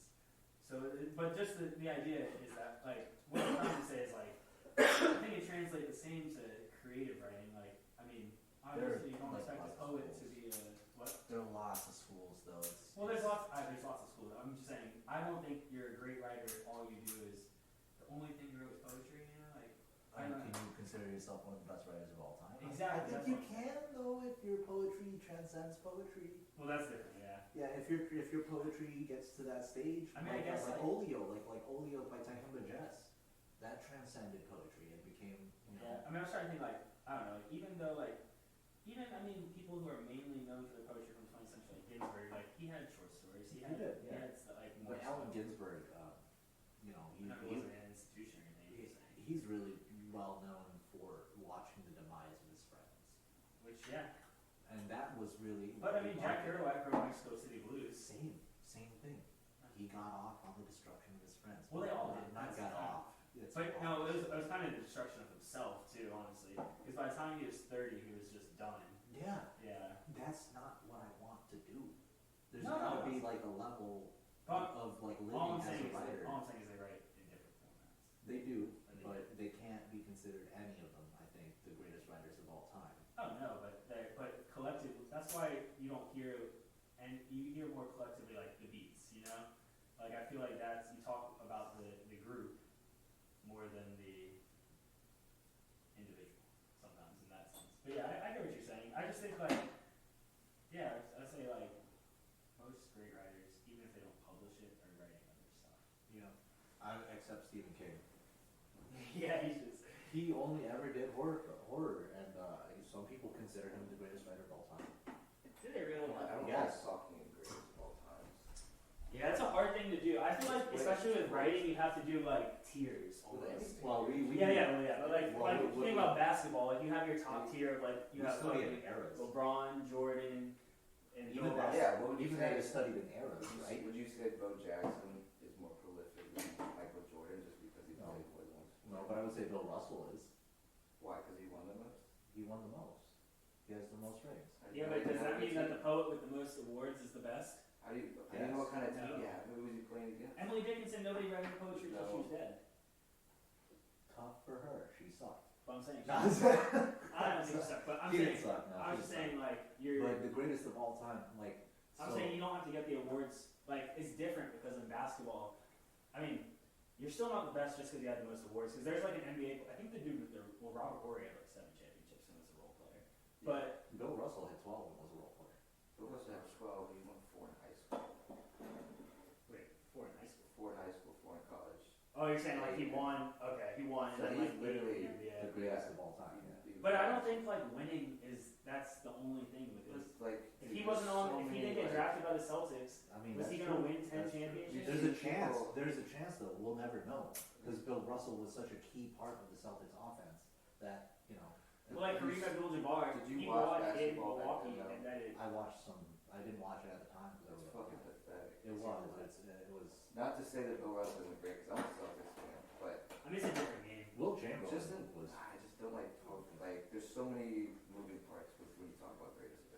That's why we have to talk about it in eras. And if we talk about the eras of the golden poets, the best poet of all time, Frank O'Hara, or fucking Frank O'Hara. I think you could say Robert Frost. Robert Frost is considered by many to be the greatest poet that ever lived. In my opinion, Bill Collins was a better poet. But on the page, statistics say Robert Frost is the winner. When you say I don't- statistics, yeah, I you don't mean know. I don't know sold? this. Like, what do you mean? Because I don't feel like that's actually the Sold thing. and the speech is given, Oh, yeah. orations and decorations. Yeah, I just Yeah, don't I feel don't like that's the only. I like quantitative. But if we talk about best writers of all time, we talk about David Foster Wallace. Yeah. He For was sure. like celebrated up until his death and won an award every year of his existence since he was 16. Yeah, but I feel like He still taught us in like podunk school. Like not podunk. It was No, just, he like, taught at small. University of Arizona. Oh no, I thought he taught in like the Midwest in like Ohio for a while. He did.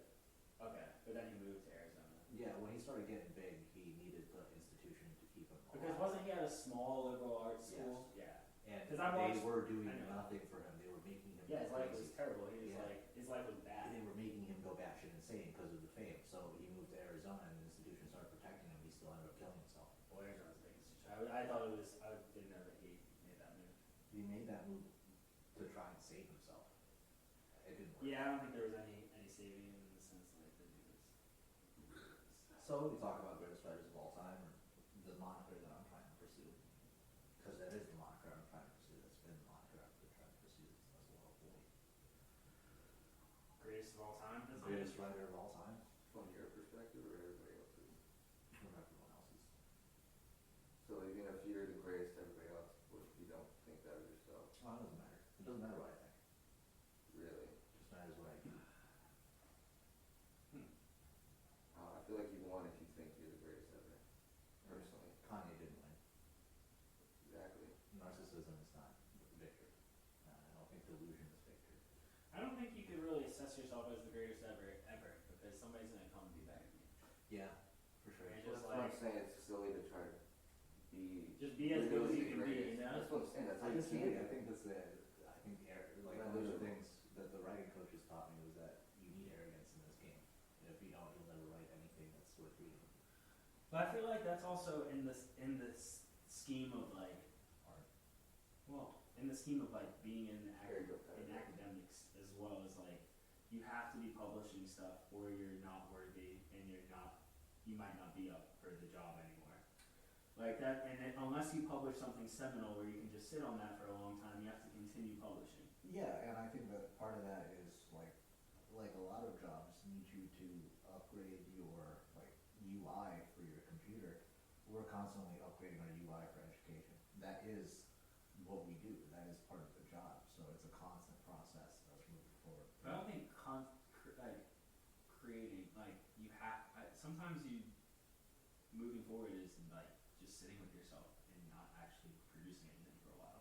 Like I think that's part of what's wrong with like the kind of like that sort of sphere of saying like you have to be producing is like sometimes you have to recharge your batteries. That's true. That's what sabbaticals are for. But we have to have a discourse and. But to get a sabbatical, you have to be to a certain level. Right. No. Most people get a sabbatical if you teach 5-5, but the sabbaticals are intensely short. Yeah. How It's long? like 6 months. Is it paid? No, Exactly. it's a sabbatical. Oh, The okay. paid sabbaticals are for chicks. That's what I'm saying. Yeah. Yeah, exactly. So like you can have a sabbatical, but then you're gonna have to go get another job.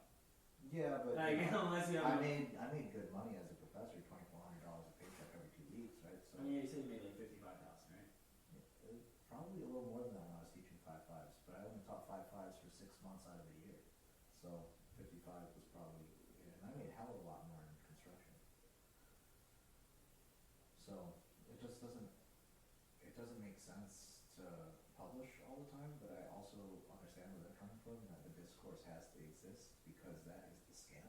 That's like Yeah. that's like where the scam is happening. That's where the money is being Well, festered exactly. in It's society. all about the money. Like Yeah, that's yeah. what it is. Yeah. If we convince the dummies that there's constant change going on, that they have to pay for, otherwise they're going to be stupid and left behind. And that's what I'm saying. There's a lot of shit that people produce that's not that good, and they're just producing it to say like, here, put it on my CV. That way, people can like then push it forward.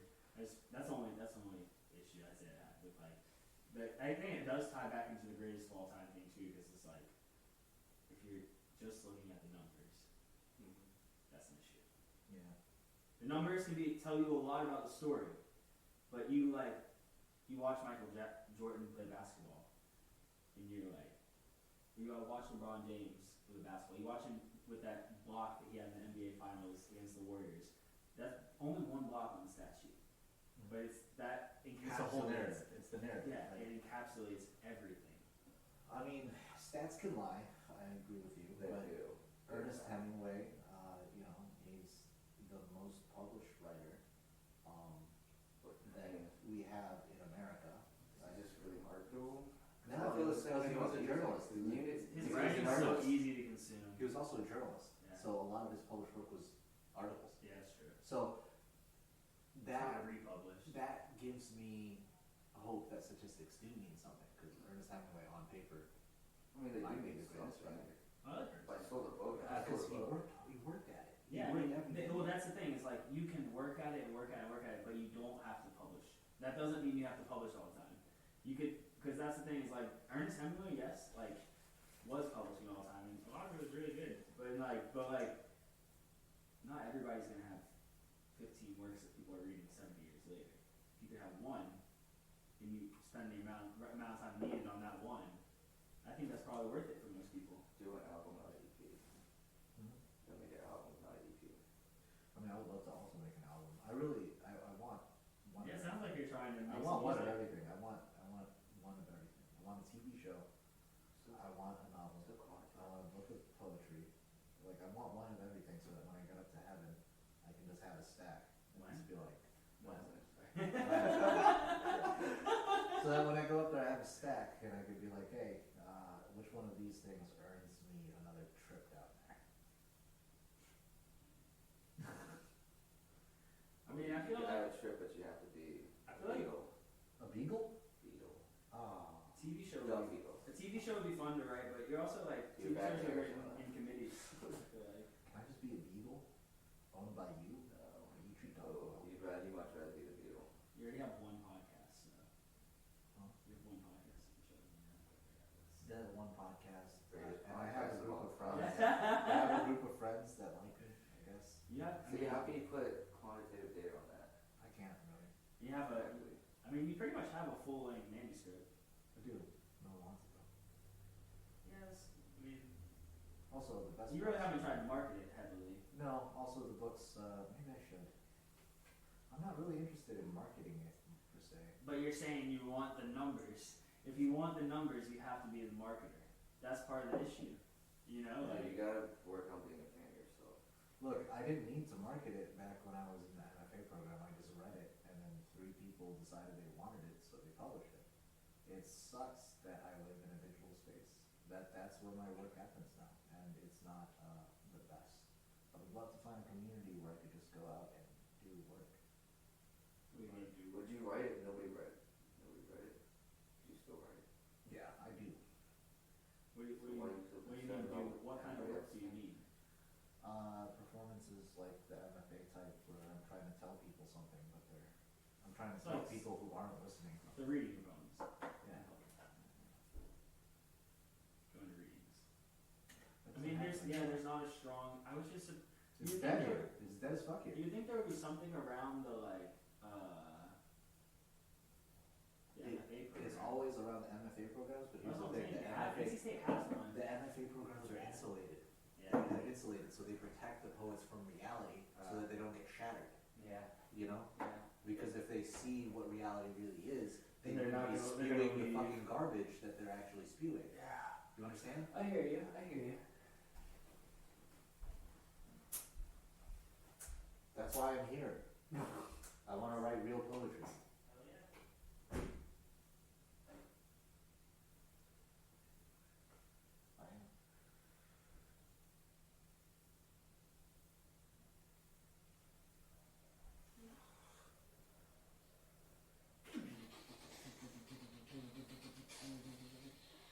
Though I did get caught up in the sci-fi thing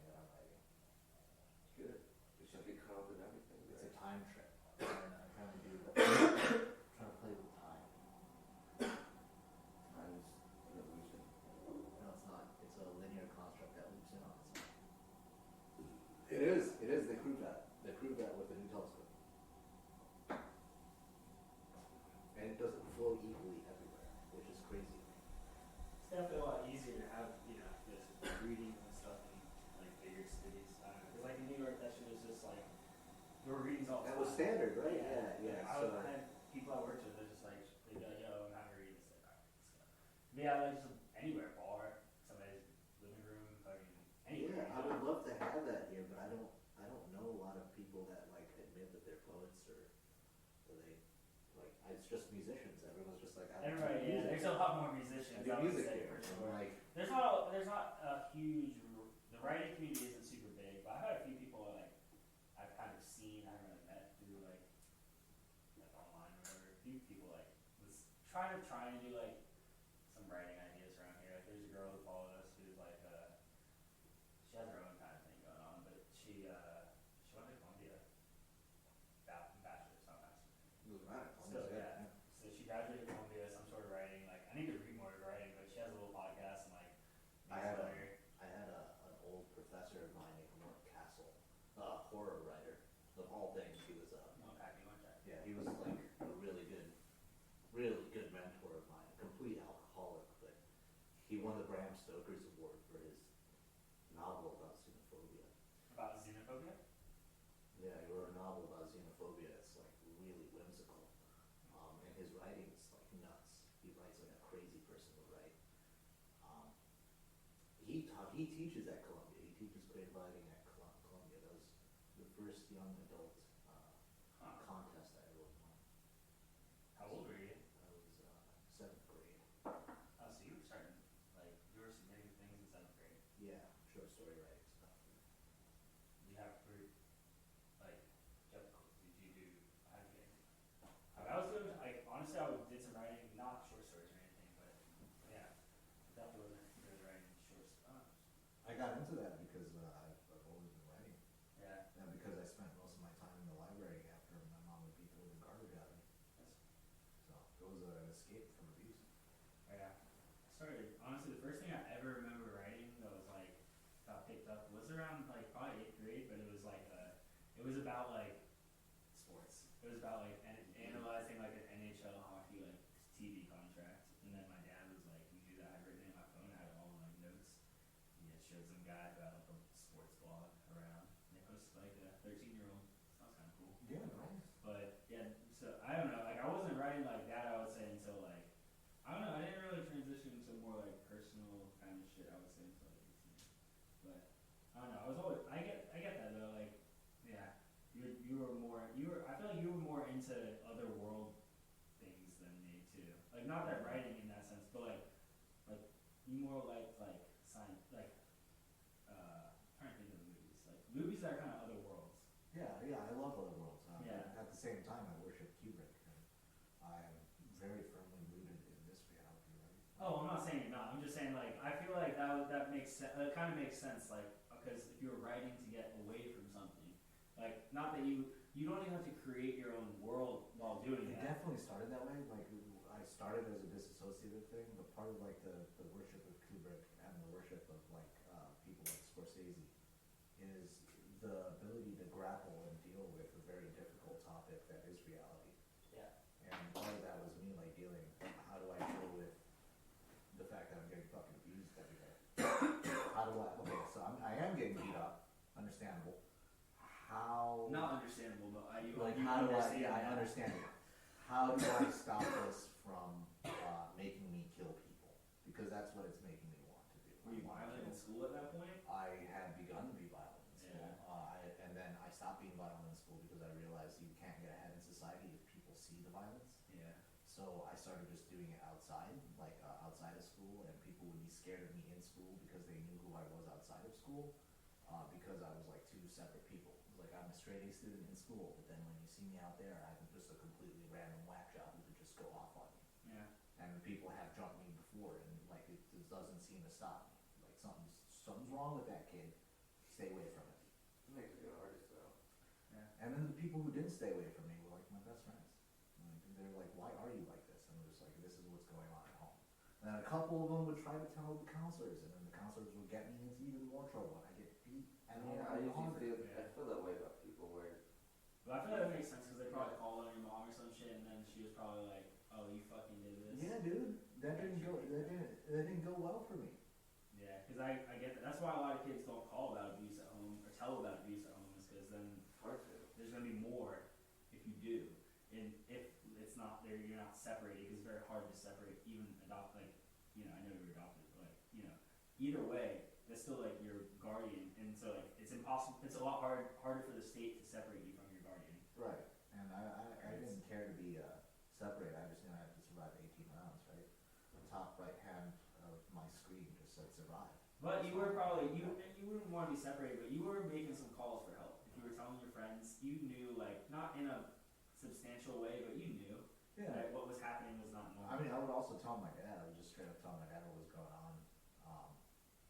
And he just didn't really care or didn't have the ability to do anything about it. What does your dad look like? He's like a white man. Well, I know that, like, he's just. He's got. I think of him as like wiry. He's not wiry. He's a very honest, good-looking man. Not wiry, as you might see. Yeah, he's not wiry. He's normal. He's just a normal man who was not.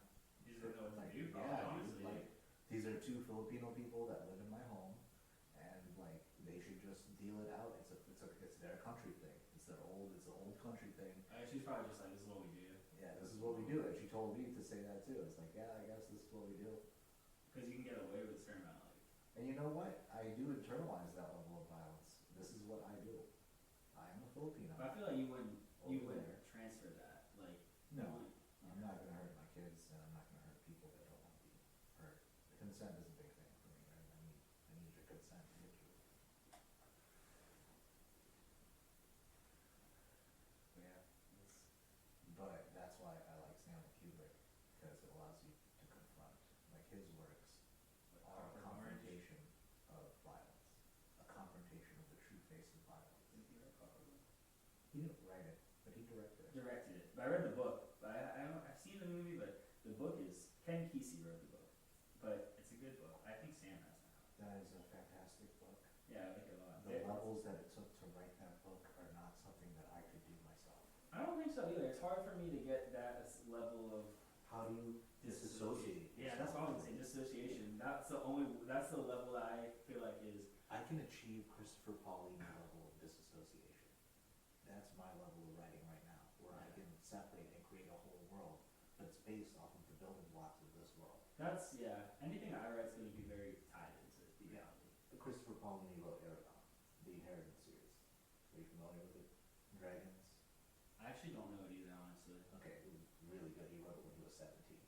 The fact that my world building skills have not gone past the 17-year-olds is a shame on my own part, working towards it. It's very difficult. Dan Harmon's world building skills are crazy, but I think he has help. That can't just be him. Just be a culmination of all their experiences. No, dude, it can't just be him, because I think everybody's a product of the nature. he's building shit in They're layers. He builds worlds in layers. Like, he builds it from like the threads that your socks are made of, and he'll build it out of something else. Do you understand? Like, that is a level beyond what I would be capable of. If I built a world, their socks would still be made of wool. You get it? So you're looking for like your own. The basic building blocks of the world have to be changed in order for true world building to happen. Otherwise, you're just reconfiguring. What if the change itself becomes really constant then too? Tolkien. And then it's kind of just. Yeah, Tolkien. And then it takes over, and then it creates its own world. I mean, Tolkien's world building was like, literally like that. He starts off, he started with a creation myth. That's how extreme his world building is. He starts with a creation myth. And then from that creation myth, he passes 3,000 years. Which is fucked up. Dune starts with a creation myth, passes 10,000 years. The Bible. The Bible. Starts with creation myth, passes 10,000 years, do it from the beginning of the New Testament. But the thing that makes the Bible insidious, dirty, and dangerous. Oh, I'm not saying good things about the Bible. I'm just saying The reason why the mythos is dangerous is because it's using the building blocks that we use in every day. So we see it in our everyday. It's reflected back to us in everyday world, which makes us think it is reality. It's the complete suspension of disbelief. That's what makes it dangerous. things that you see every day. Like, no one's really gonna believe doom is real. We have this thing called, what's often called second belief, right? We want something to be real, so we watch it, and we think it to be real in another world or something like that. Harry Potter, Marvel. It's a second belief. We don't believe these things to be real in this reality. We believe them to be real in a separate reality, separate from this one, a dimension beyond our own. Right? That's called second belief. That's morally correct. That's virtuous. What the Bible does is complete suspension of disbelief. Yo, I want to write a thing on why you should be a virtue ethicist at restaurants, like as a consumer. Like, analyze. But there's no, you know this as well as I do. Repeat after me. There is no ethical consumption under capitalism. I understand that. Okay, whatever. But like, we can get past that. It's about like. Can we? Yes. It doesn't mean that you can't break down the three major like moral philosophies and be like, nah, you shouldn't be like a consequentialist or a deontologist. You can't have strict, rigid rules at restaurants. You can't be like, I'll never do this. I'll never return food back. Because that's what it can't be. You can be Kantian. You can be Kantian. I don't think so. I don't think You can have absolute rules, like the guy that has the tip money out and he's just like, every time that you leave. I get it, but I think as a consumer you can't do that. Because you can't say, one rule would be like, I'll never send food back. Have you seen Reservoir Dogs? Parts. The beginning part is exactly this. There's a Kantian in the group. Yeah. He says, I don't tip. If they don't like it, they can go get another. That's what I'm saying. job. That's not a good rule. That's a bad rule. I'm saying like that's a bad rule. But even You know, he like- acknowledges that you can't be a Kantian as a criminal or as a consumer in a restaurant, especially when someone else is paying the bill. If you are within your own free will and agency, you can do whatever the fuck you You don't want. have to write a response comment. Yeah, I mean, just based off of Reservoir Dogs, like I could give you, I could give you the truth here, man. Mr. Pink's telling I'm the going truth. virtue ethics on it. I'm gonna go with. I'm gonna say you want to be like an Aristotelian. You want to have the right virtues. You want to practice the right virtues continuously. You want to know how to act in the right way when the moment comes. So you don't. You need to watch Reservoir Dogs because he's the only one that makes it out because he is Aristotelian. He has the ability to be strict when it comes down to when it's just him. Yeah, But you when can be strict. You can just be a strict virtue ethicist. You don't have to be like. You can have kind of rules, but like they're based upon your virtues. Whereas Let's get the opening scene of Reservoir Dogs. I don't know why my TV's like not hooked up. Yeah, your shit's fucked up. I think it's still on Wi-Fi.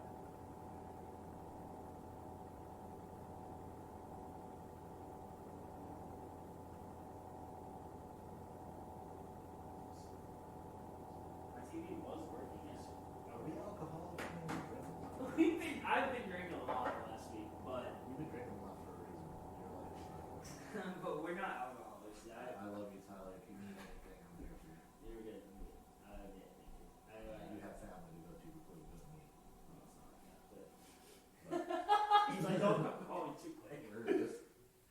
But no, we're not alcoholics. I definitely want to drink less after like The holiday season. That's what happens is you eat and drink a lot in the holiday season, and then you're chilling for like a couple weeks afterwards. Yeah, but look, we're not celebrating holiday related anything. New Year's. We're just drinking. New Year's. Okay, all right. We're making excuses at this point. We are drinking. All right, we're drinking as but a result of we just did- stress. And we did a podcast, and it's always like it's not like a celebration. Like I feel like it's not like. But how many we times don't do we record. celebrate? And this is the Tibetan Buddhist in me, right? How many times are we going to celebrate before we just But call we it a don't wash? record. We don't record every day. If we recorded or every week necessarily, even if we did record it Well, every. we drank last night. That's we've been drinking a lot of the show. We can drink less if you I want. hear excuses.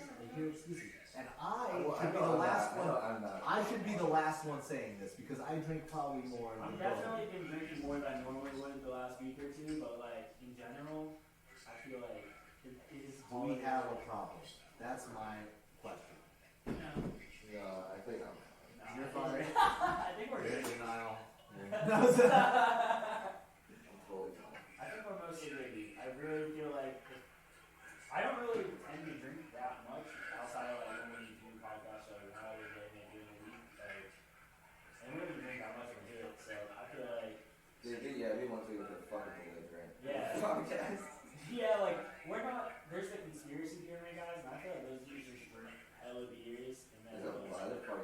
lot of alcoholic podcasts, I mean, it actually does produce pretty good content. No, I'm saying they're probably hammered by it. Yeah, everybody likes walking drunk. But those people from Raleigh actually, they record in the same space as Spencer's podcast. We should interview them. There's one Yeah. that's Yeah. like, there's one that's like hot ones, but it's with drinks. It's not like the same. But no, it's just really strong drinks. That Yeah, get that's what I'm saying. stronger Why over did you time. if it's hot drinks though. No, it's not hot drinks. It's just they get stronger over time. I would say like, too, yeah, I definitely want to get the, like, if we interviewed those dudes or like Spencer again and put it up, like, it's good to have the more connections amongst like just other podcasts. Because at some point they'll probably, he kind of brought up the idea of like us going on there or whatever. I would love to. It definitely be on Spencer's seems like podcast. most comedians have But something. Most comedians have a podcast. There's something else going on. I think if we had video, also, it'd be nice to That's record definitely- some of these events that are like, if we do have. That's as in, Like- If we have a person from another podcast and they wanna do a joint podcasting with us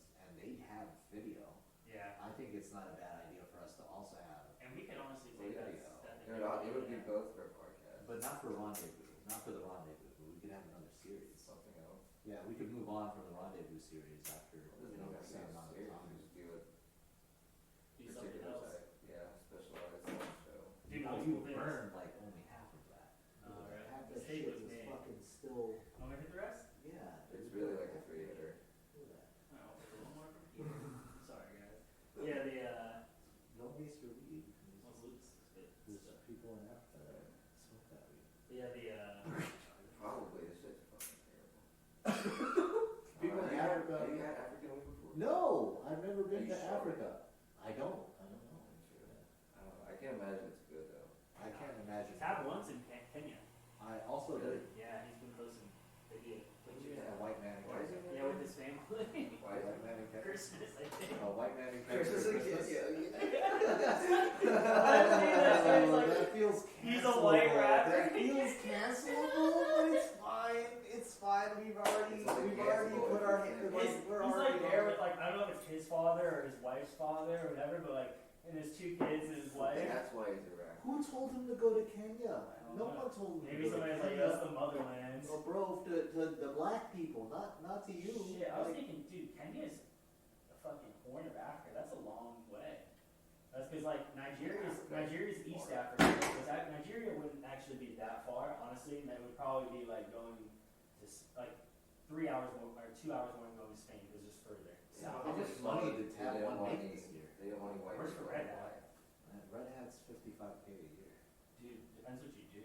He's I see a jobs What like. does he do? What did he He's a say? salesman. You just pointed to it. He sells. He Because I was gonna say, dude, you Close to a sales. do graphic design or like something like certain particular things, you can make some cash there. Yes, but you know that my girlfriend is a graphic designer. I'm ashamed of how much she makes because it puts me to shame for how much I make. Yeah, because she makes like 6 figures, dude. Well, I feel like that's just whatever company you get with.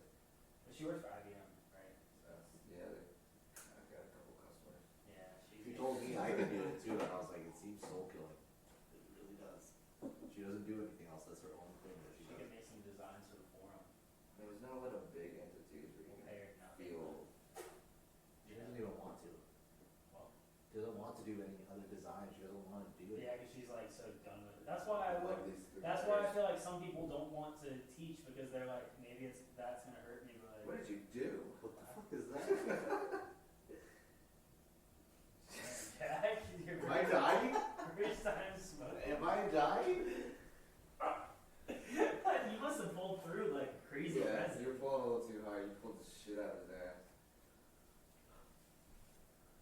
But dude, we could do different series, like something that's like I was thinking like No, I mean like we're gonna do sports stuff. We could do like have like more periodic realistic projects kind of that, and like that's a way where you can get people to pay more for those if that's something you want to do, or just produce them. It doesn't really matter and build the audience. It's coming out, bro. Like, Yeah, leave it in there for now. no, it has to come out. This is No, fucking dude, why do you have to suck so hard? Dude, you're sucking. Yeah. You're like sucking oil right now. Yeah, I think let's make it a new one. You could probably just run a big old dishwasher. I'm Over. actually tired. You can have this one. Word, that's a You vibe. need one. I do. That's my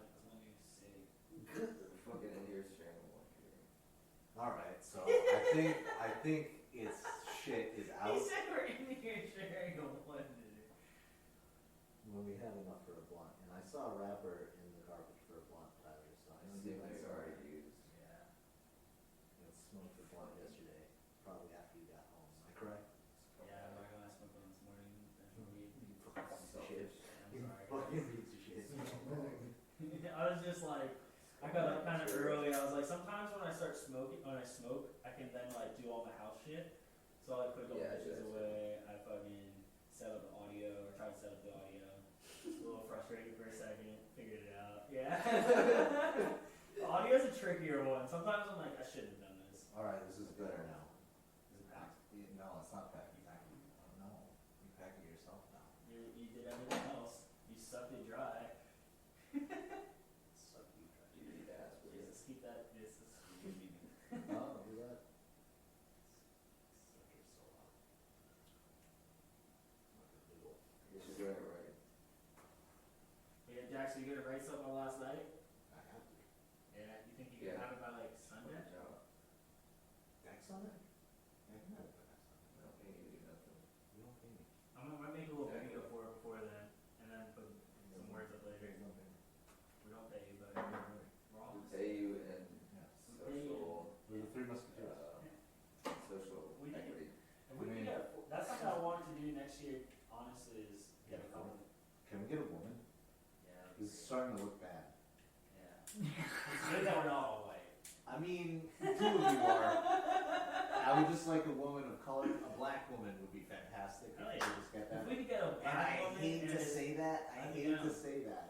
But But not you now. don't want. But if we could get 2 more people to just like write like 2 things a month, it'd be a vibe. That'd be a vibe. I know we. Who's not Dakota? Yeah. I feel bad. Dakota sent me this. He was on a podcast. Dakota knows some girls. Dakota doesn't miss the girls. They might be underage. What happened? He was on a podcast. He sent it to He me. was with a girl and they might be underage. No, that's why I told you that happened. I don't know. Like that's why I'm not like. You did tell me that. Is it still happening? Please don't tell me I it's don't still know happening. what. No, it's not still happening. I don't know if it happened. I haven't asked him because I only saw him at Neptune's. He messaged me like he wants to hang out. I don't want to avoid him. I don't want to feel like I'm avoiding him. Well, but I we're am. supposed to fucking box. You know. I'll ask Just him. ask them. Why don't we all just go box? Why don't we all just go box? Oh, only Why don't we all just go if you smoke ask some him. weed or something? We'll smoke weed and then box, but we're not actually gonna hit each other. You know, get some pads out, have some conversation, get some It beer. doesn't sound like. Dude, the only reason I don't want to box is because this shoulder is fucked up. You don't have to box, Tyler. He has to box. He wants to box because he's the one with the gloves on saying new song. Yeah. That's what I'm saying. I just like. All right, let's not start a fire, guys. I really don't. I don't know. Because I have to ask him at some point. Huh? I have to ask him at some point. I mean, do you?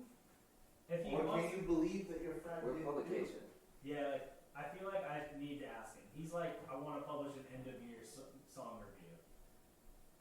I'm like, he did it last year, so I have to like, you know, it's gonna be a bad look if I put it up and then somebody's like, yeah, this dude's a rapist. Yeah, it's gonna be a terrible look, but I don't think he's a rapist. I think this is a lot more complex. That's why I want to just ask him. But it is Could be. possible that he did bang a 17-year-old, and if that is the case, even if it was not rape, does that make it okay? It definitely wasn't consensual. If you're like, I don't think a 17-year-old and a 30-year-old really like. It's like appropriate consent. It's true. I really don't believe that. But in this state, 17 is not a 2022. crime. It's not statutory rape. Yeah. I just want to ask him, and I want to like figure out. Not ask him in like, hey, did this happen? But like, figure it out. Ask like somehow get him to talk about it, and like, because I do Dude, not. ask him if he's seen anybody. No. That seems like a slope. I might just have to ask him, dude, because I just You have to. might at just some have to point, be I'm just gonna have to straightforward, bite the yeah. bullet and be like, dude, This I is heard what I this. heard, yeah. Yeah. Yeah. It's gonna be a moment of silence before you deliver it, and then you're gonna have to look him in the eye, and he's like, You know, I mean, that's okay. Like, I have friends, so I'm like, yo, is this going on? Like, I heard this going on. Like, it's not a bad thing. Like, are you okay? yeah, man, like when. Like, I'm concerned, like, as a friend, like, if he's genuinely okay, and then second, also, like, you know, if something's going on, then, like, he's gotta work it out. And then, like, we could still be friends. Yeah, You know? Like, but yeah, like, he has good music, like, knowledge. he has said Really he's smart. really good at music. I love this guy as a musician. But That's he why- has said some terrible things to me specifically about women. Yeah. He has said some problematic stuff that, and when I say it's problematic, you know it's problematic. Yeah, you're right. You're right. No, I feel you now. I don't like doubt that he did that. I'm surprised. I don't doubt it. It's a weird time. And that's the difficulty for me because I don't even know him like that. I don't know if it matters at that point. My conception of him is made up of 6 different times that I've met him and seen him and talked to him. One of those times is in Hopscotch concert at his property where I met his mom. Still a dude. I'm You might be fucked up. I'm So yeah, if this was you, and he was in your position. I wouldn't do any of that shit. I know you would. I'm just saying. But if there was a rumor going around, Hypothetically, if you were in it, if there was a rumor going around, I would want someone to be like, hey, there's a rumor going around. do And this you is why. think he would do what you? No. I would not think that he did it. No. But do you think he would do what you would do if he was in your shoes right now? No, I don't think so. I don't think You haven't really Dakota's- done anything, so. No, I don't think Dakota's me either, so. I guess it's more so what he thinks of your relationship.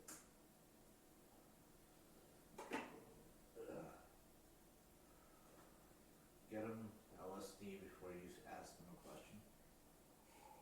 If he's tripping, you won't want it. Yeah, I'm not worried about that. I'm gonna ask him, and if I feel like he's telling me the truth, then I feel like he's telling me the truth, and I go, and whatever. But like, regardless, we'll just find out, you know. But like, at some point, I'm just gonna hang out with him because I feel like I have been Let's kind of just not hang, hanging. yeah, let's just hang out with him. I mean, honestly, he doesn't want to hang out with me. You think not? No, I don't think so. I think he actually likes you. I think he He likes told me. me he likes you Yeah, I don't. I think I've made inappropriate comments at his show. at a show. I don't think you worry about that. I think now that those inappropriate comments are probably worse. Like the John Tron meme, like that didn't age well. Is literally because I'm not sure what you're talking about, to be honest. I joked about them hooking up with high school girls. Yeah. The whole group. Who's boss? Yeah, you box. Yeah, I was like, I bet that helps you with the 17-year-old You're a girls. prophet. No, I didn't say 17-year-old girls. I bet that helps you with the high school girls. And then I did like a Matthew McConaughey impression. I was like, all right. They keep getting older, as they're saying. Oh, so you're the smart one. No, Tristan got really mad at that. Who's Kristen? Tristan. Tristan. Why? Is he I don't saying know. somebody that's I don't know. I don't know why he got mad. He doesn't know. I don't know why he got should mad. not be 17? He didn't like it. He didn't like what I Tristan's said. what, like He's in 20? college. It wasn't funny. It did not go over as a joke. It did not go over I just, well. yeah, I'm just gonna ask him because he has asked me to hang out and hang out, and he has sent me the thing today. But let's just hang out tonight.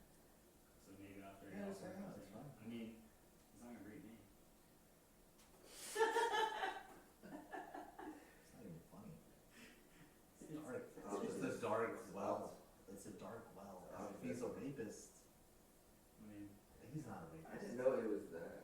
no, I don't think he's a rapist. I just feel like I'm just. just saying like no, it's not rape. I'm just saying like if you have sex with somebody who's near that, The power's not He doesn't give equal. me a it's rating. a power. Power's not difference. equal. Yeah. Foucault, right? Foucault. Yeah.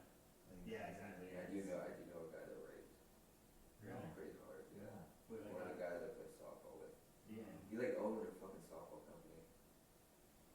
And he Yeah, Like, you know that shit? he kidnapped a girl, raped her, and like took her like halfway to South Carolina.